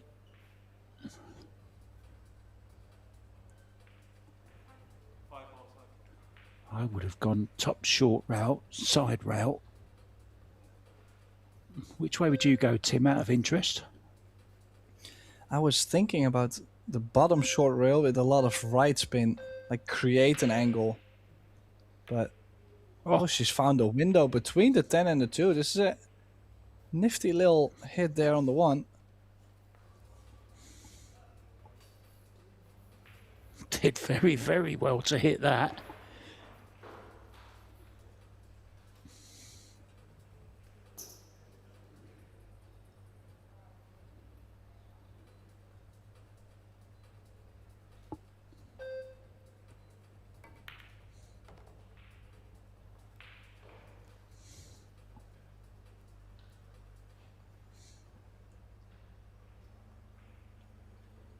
Well, I was searching, Tim, for a segue into how can I bring up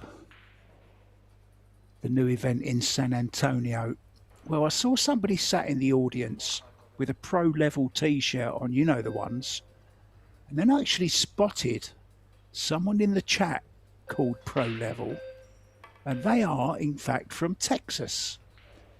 So, new event, San Antonio in Texas, 23rd of November till the 28th.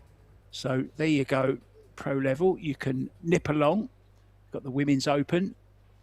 We got the Men's Doubles Open, I believe, as well, at that same event. And the Junior 10-Ball World Championships. Actually, it's the Mixed Doubles Open, as well as the Men's and Women's Open. So lots going on. Brand new event, San Antonio, Texas, 23rd of November.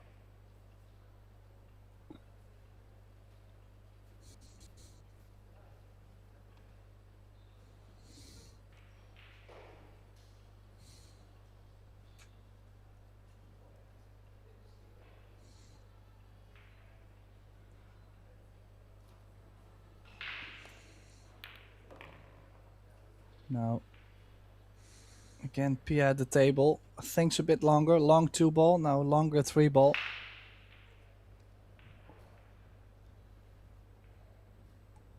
Still manageable, but of course, for both players now, pressure.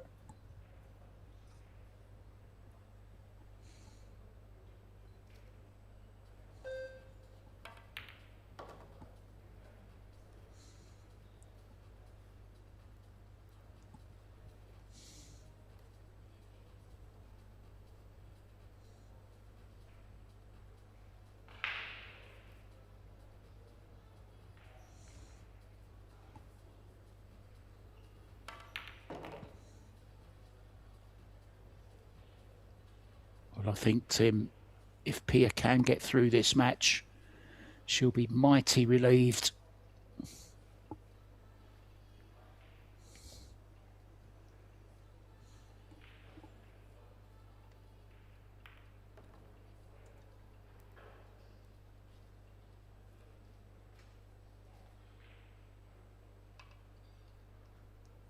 Well, Pia's cue ball position is slowly starting to be better too. Like I said, she's getting a bit more table time again.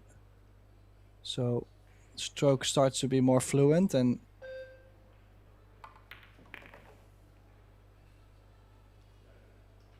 well, would have loved a couple balls further though. It's still okay.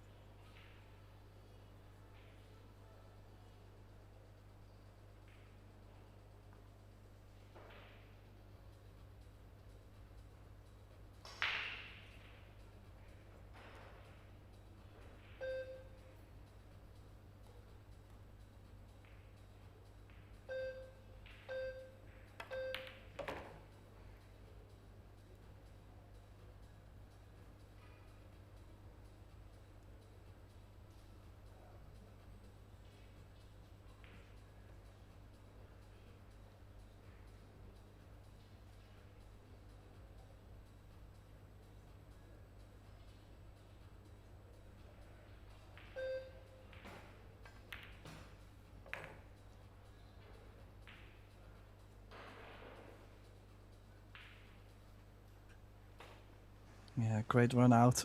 This stand for filler to take the first rack in the deciding set.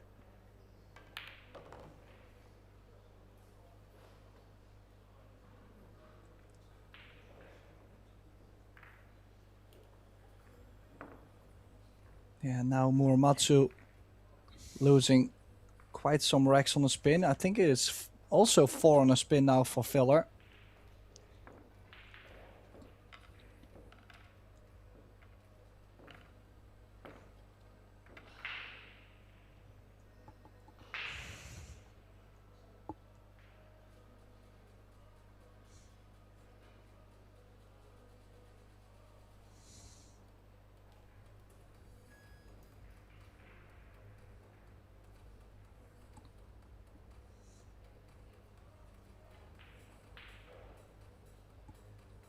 Yeah, we head to Ho Chi Minh City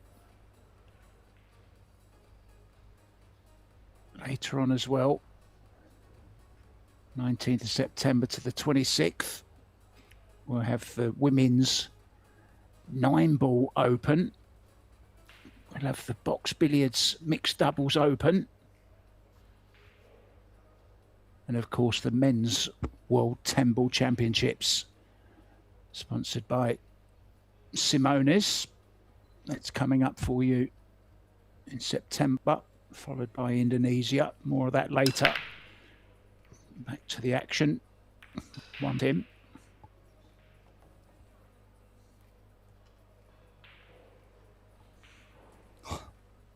Well, one of the more successful breaks from this whole match. 2 balls in, no future. Not really a surprise.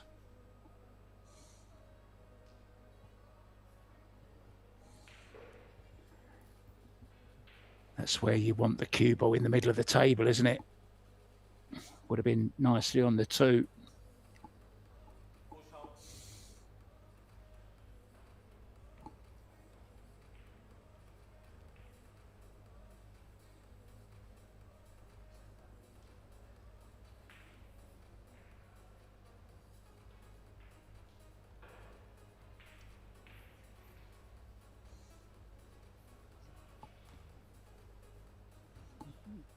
Could be a tempt to this, Tim. I mean, it is on. The only thing is, I feel like you make the 2. What are you going to get on the 3 ball to even be on the 4?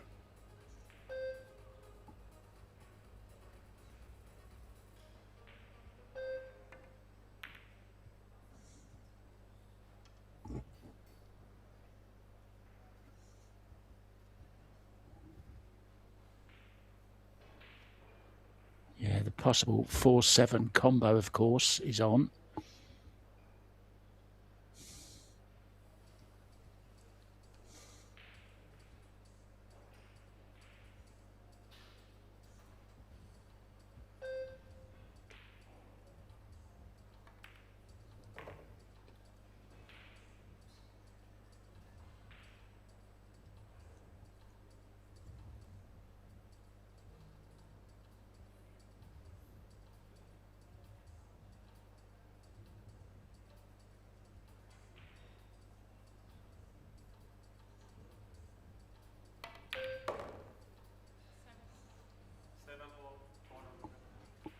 Yes, indeed. A 4-7 combination. She's put herself nice, though.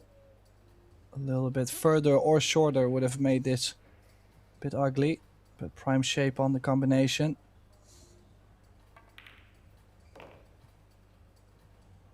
See, very nicely controlled. Same goes for the 4.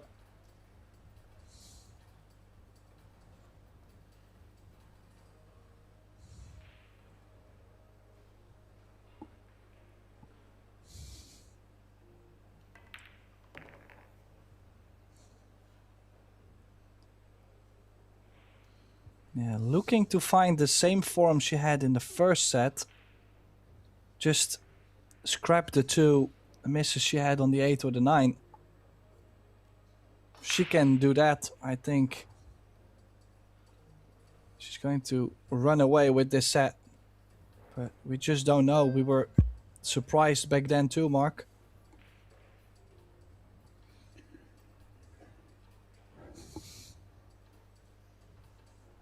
Yeah, 2-0 lead here would be very, very handy indeed.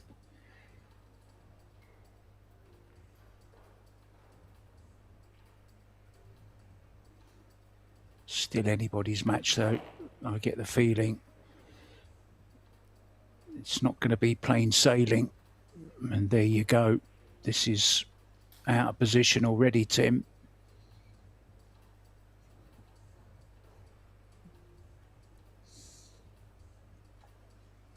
Yeah, now you gotta weigh off your percentages. Can I still make this with top right spin? Am I going to play top left and take another cut on the 9, or am I going to play double pace? Am I going to play safe? There's all kinds of options. But this is not the option, Mark.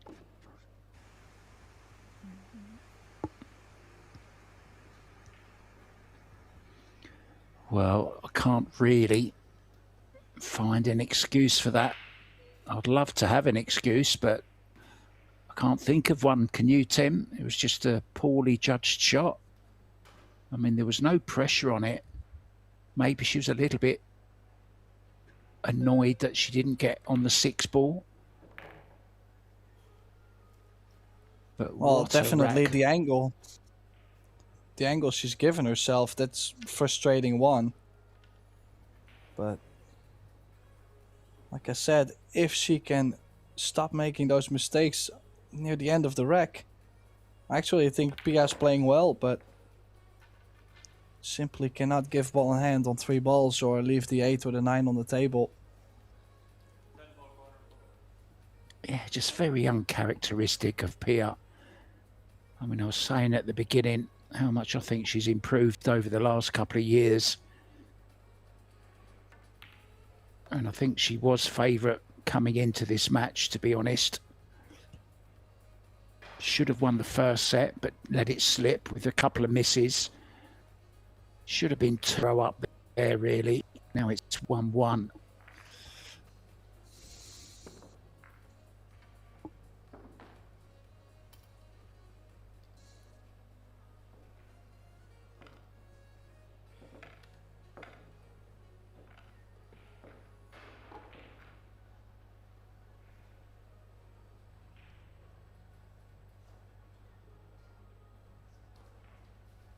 Yeah, especially if you look at player overall performance, set number 3, 556 for Muramatsu.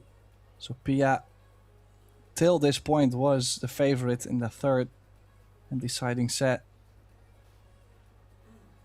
More balls pocketed, but in the end, it's all about the money ball.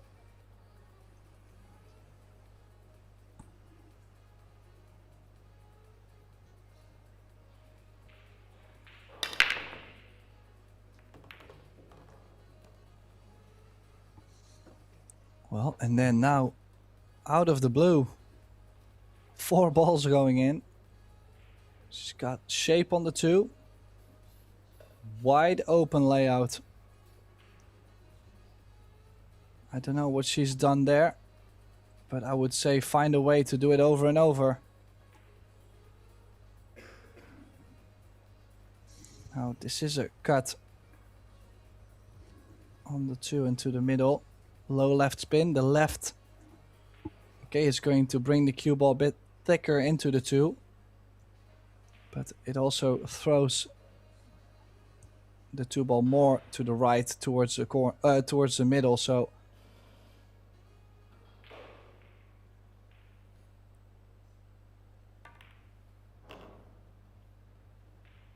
yeah, that's one hurdle. Now twice the long rail towards the center of the table, top left spin.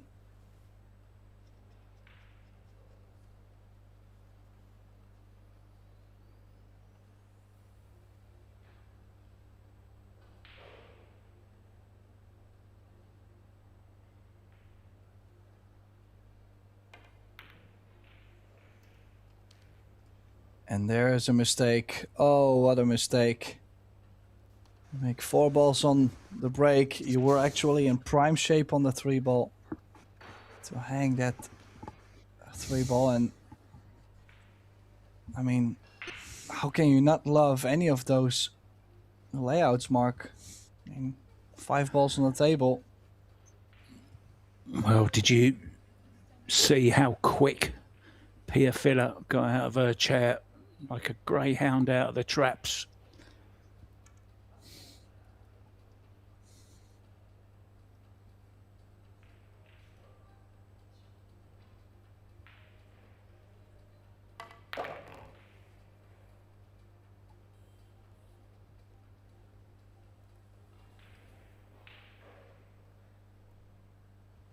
And she has drawn the cue ball perfectly to get on the 4. So little draw, get a little straighter on the 5 to where you can play low left up to the 6.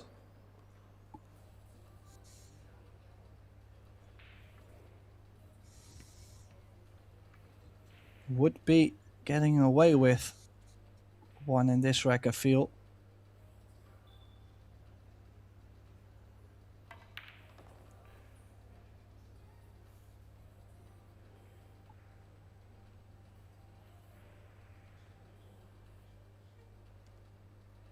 Yeah, nicely on this 6. It's the face playing right.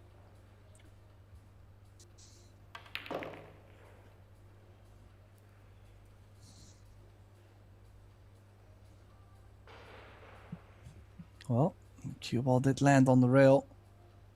Wouldn't be the first mistake she's made, so she gotta stay sharp.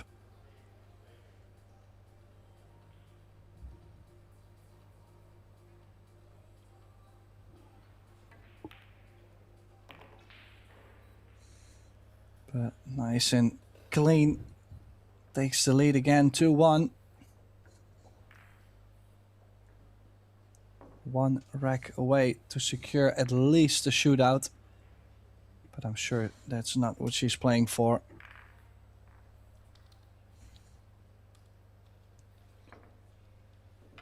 Now, Tim, are you a cat lover? Do you like cats? I don't mind cats. Well, in Rome, cats actually have special legal rights.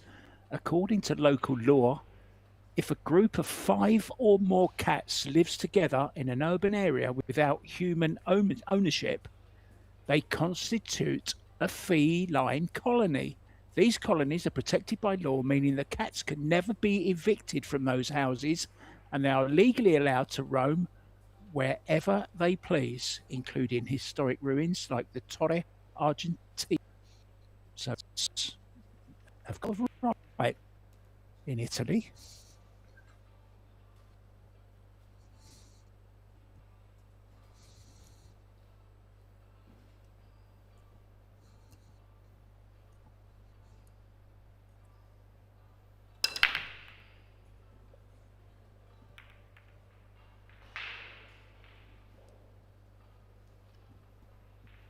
Contrast to the last break off from Sakura. No balls down. A little bit weak, that one, I thought, Tim. Yeah, it's especially with the break Pia is choosing, that cut break just doesn't transfer as much over to the whole core of the stack, mostly to one side of the stack.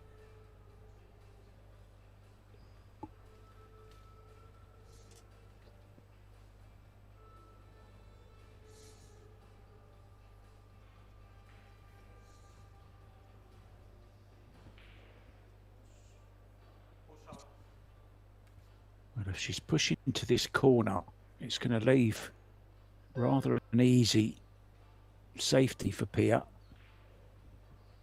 Off the right-hand side of the one ball. There's plenty of balls to try and get behind here, Tim.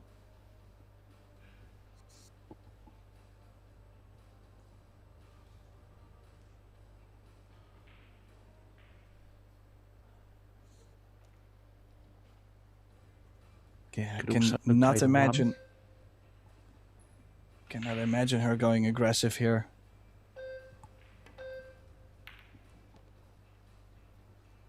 Well,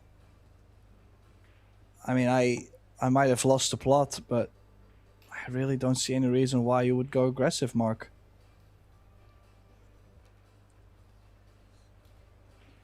So, I mean, all she's got now is very thin off the 2 ball and try and hide in behind the 8 and the 5.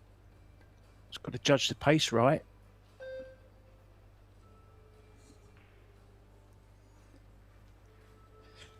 Well, it's okay. In general, I'm more of a fan of trying to get my opponent to open up the cluster on the table, or in this case, I think the biggest issue on the table. Because now if Muramatsu makes one good hit, one good jump, and she gets a safety in, she could turn things around. So always dangerous opening up the cluster, and this is exactly what I mean. So now Pia, okay, well the 4-5 has locked up, so not ideal, but I'm saying if it stayed open, Pia would have opened up the cluster and Muramatsu might get away with it.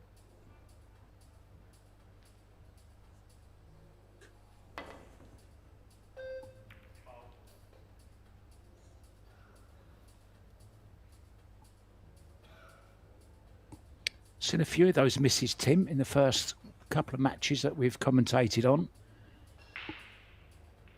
Missing the one rail kick by quite some distance.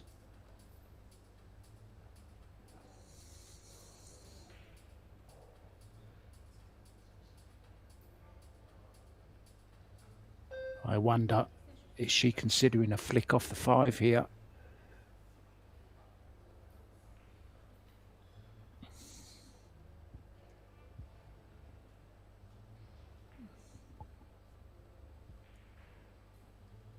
Yeah, you gotta catch the left side of the 5 if you really want to chase the run out. Like, I also don't see any value making the 2 and the 3 and then playing a safe on the 4. I'd rather just try to play safe on the 2 ball then.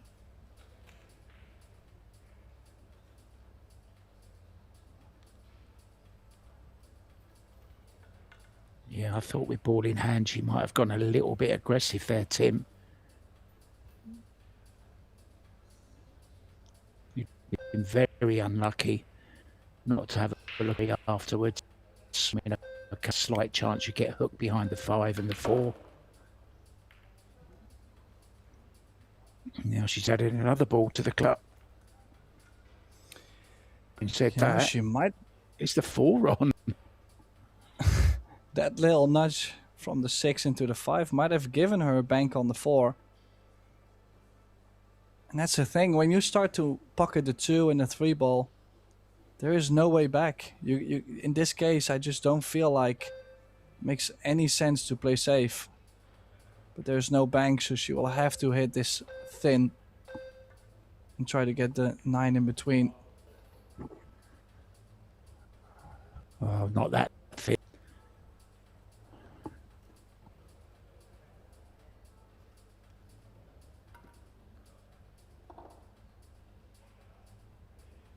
You don't see that, do you? Whole ball to look at. And you actually miss the ball. Trouble here again.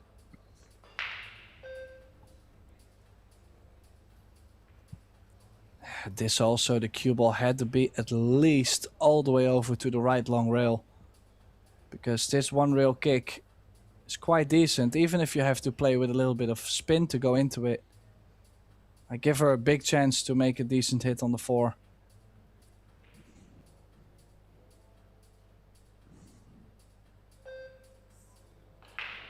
Yeah, she's going to need some luck though, Tim, to get it safe. And just plays it dead weight, which she hasn't. Well, she has got lucky.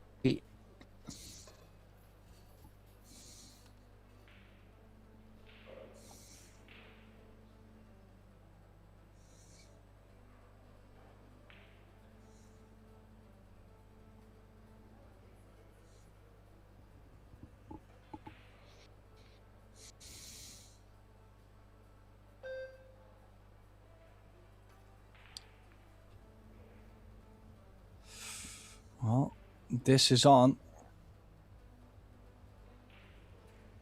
Okay, now a lot of players, they like to go aggressive, but I don't think it makes any sense unless you put yourself straight on a 5-10 combination, which you probably will have to play the 5 into the rail.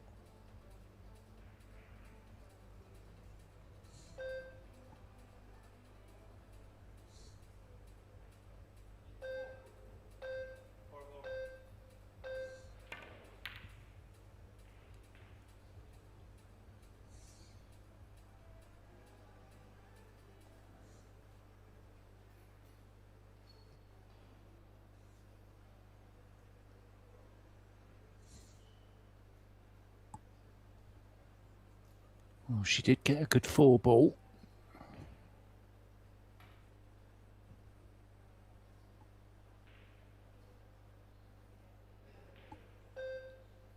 Day 1 here, guys. 7 day of top class action. Women's World 10 ball. The men's wheelchair open. And the women's doubles showdown presented by Film. Good to have another great out of industry sponsor on board, as well as Banca del Fucino. We've got Fujifilm as well. It's good to see some of these large corporates coming in, Tim.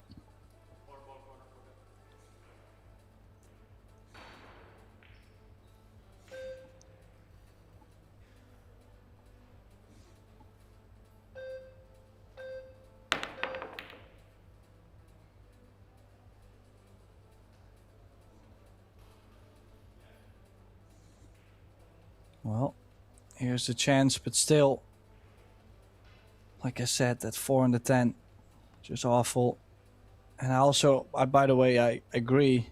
I'm very happy to see outside corporates finding the beauty of this game.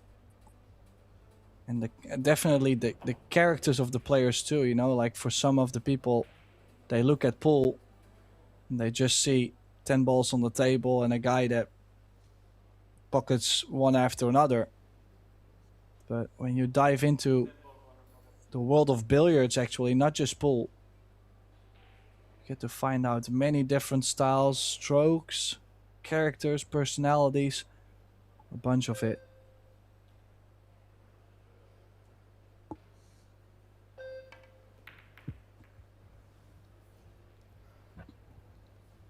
Yeah, she did have to go aggressive.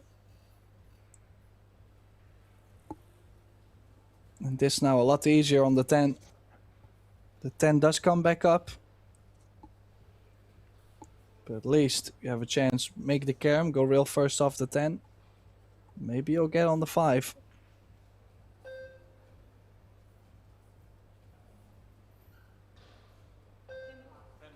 I can remember being at the first ever Pro Billiard Series event. Oh dear, it's missed for a second time. Doesn't want to go down that 10 ball, does it? It's definitely going to go down this time. I was just going to say, Tim, I can remember being at one of the player meetings before the first ever Pro Billiard Series, and there was a speech by Karim Bohaj, the CEO of Predator, giving his vision of the Pro Billiard Series and where he wanted to see it in 5 years. And it is indeed 5 years now, and everything he said has come to fruition. I mean, it's grown so much, this particular tour.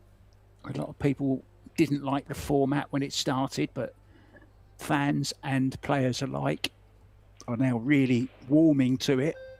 It's an exciting alternative to the normal formats of pool, and you know, it's just testament to all the hard work from the Predator team that have put in over the years. And now we're seeing things like this with banks getting involved and Fuji, big names. And we've also had other outside sponsors such as Medaya Light, if you remember, as well. So it's good to see not just the sport in general, but this particular format as well, because I'm a huge fan.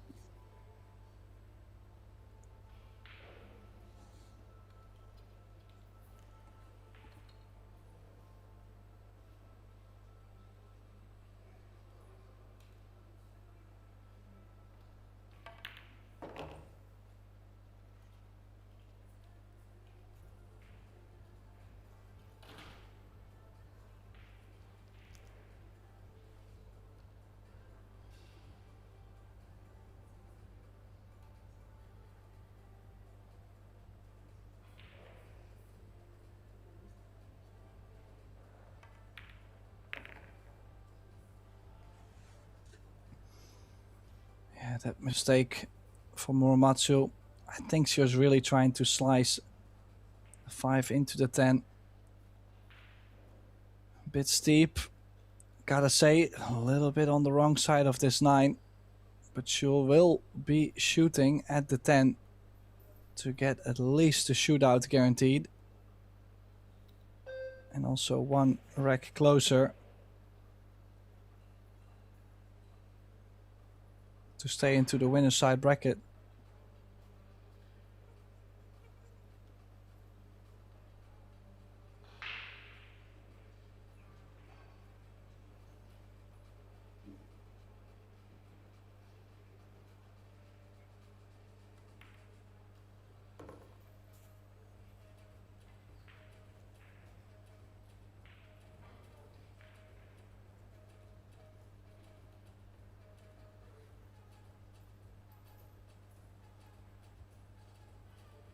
So they stand for a 3-1 lead for the double hill. Pia Filler. Yeah, and again she's missed one of those shots. This now happening. This is a 3rd time this match. She's missed one of those, and I'm starting to think she might have a struggle with that specific angle, but this is just unbelievable.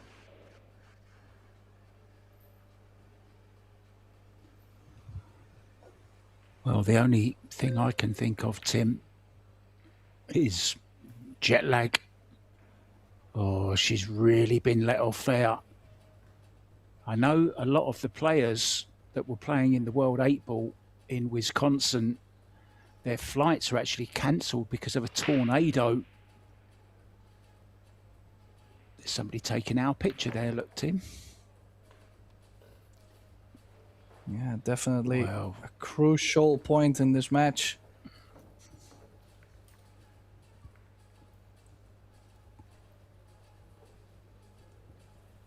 well, she'll be feeling blessed. Okay, it wasn't an easy shot for Sakura, but you would have expected her to make it. Just wobbling it. Couple of results to bring you. Siming Chen has won in 2-1 against Singapore's Anran Yu. Christina Moschetti has lost 2-0 to Rochelle M. Foy. Now, Rochelle M. Foy, you may remember, Tim, from the recent youth championships in Slovenia. And she won one title and finished runner-up in another one, I believe, at a terrific tournament.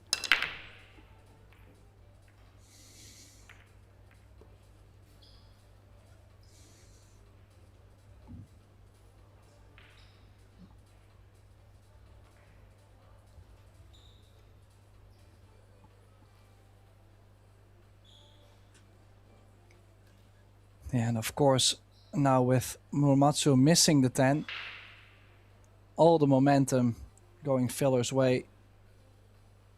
Gets a ball in on the break, gets a shape on the 1, and doesn't have to do too much to be on the 2 to the middle, except for the pace. I think this pace has been quite nice. Stun left into the bottom short rail. She might be shooting for the win in this rack right now.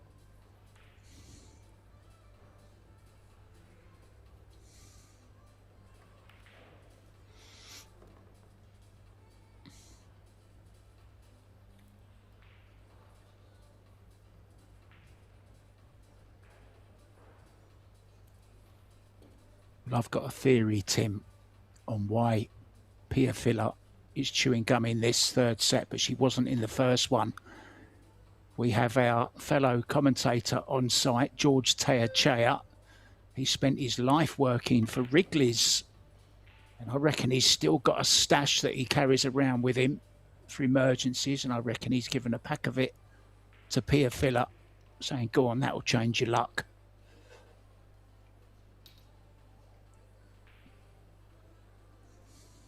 But why?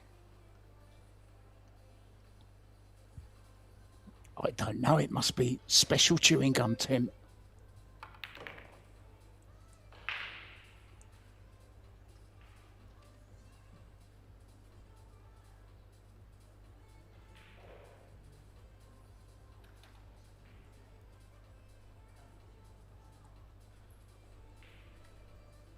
Well, she did land a little bit on the wrong side of the 6, so she'll have to play top left spin.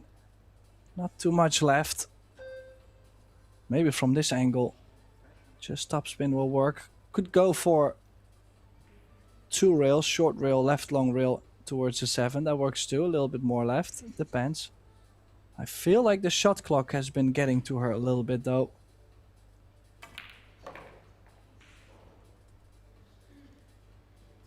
Oh, she loaded up there, Tim. A little bit too much left.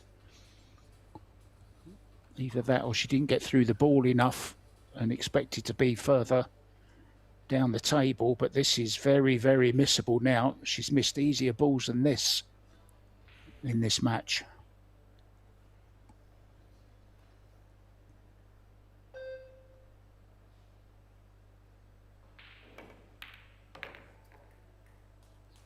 Good shot.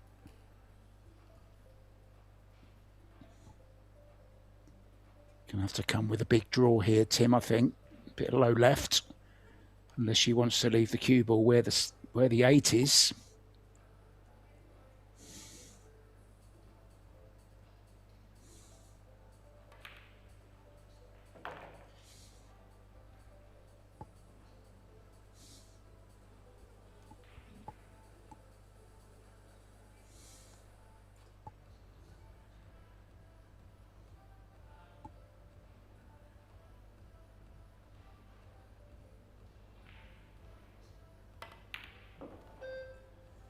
She does play A brilliant 9-ball there. Beautiful on the 10. So this 10 to stick with the winner's group. Matsu will have to grind through the one last side. So this Pierre Filler advancing. Winning 2-1 in sets. Maybe a bit of a relief. Anyways, we do still have plenty more action to come all the way from Rome on Pro Billiard TV. So make sure to stay tuned to all our channels. Thank you, Mark White, to being by my side once again. My name is Tim de Ruiter, and we would love to welcome you back very soon to another round of action from the Banca del Fucino WPA Women's World 10-Ball Championship. We'll see you soon.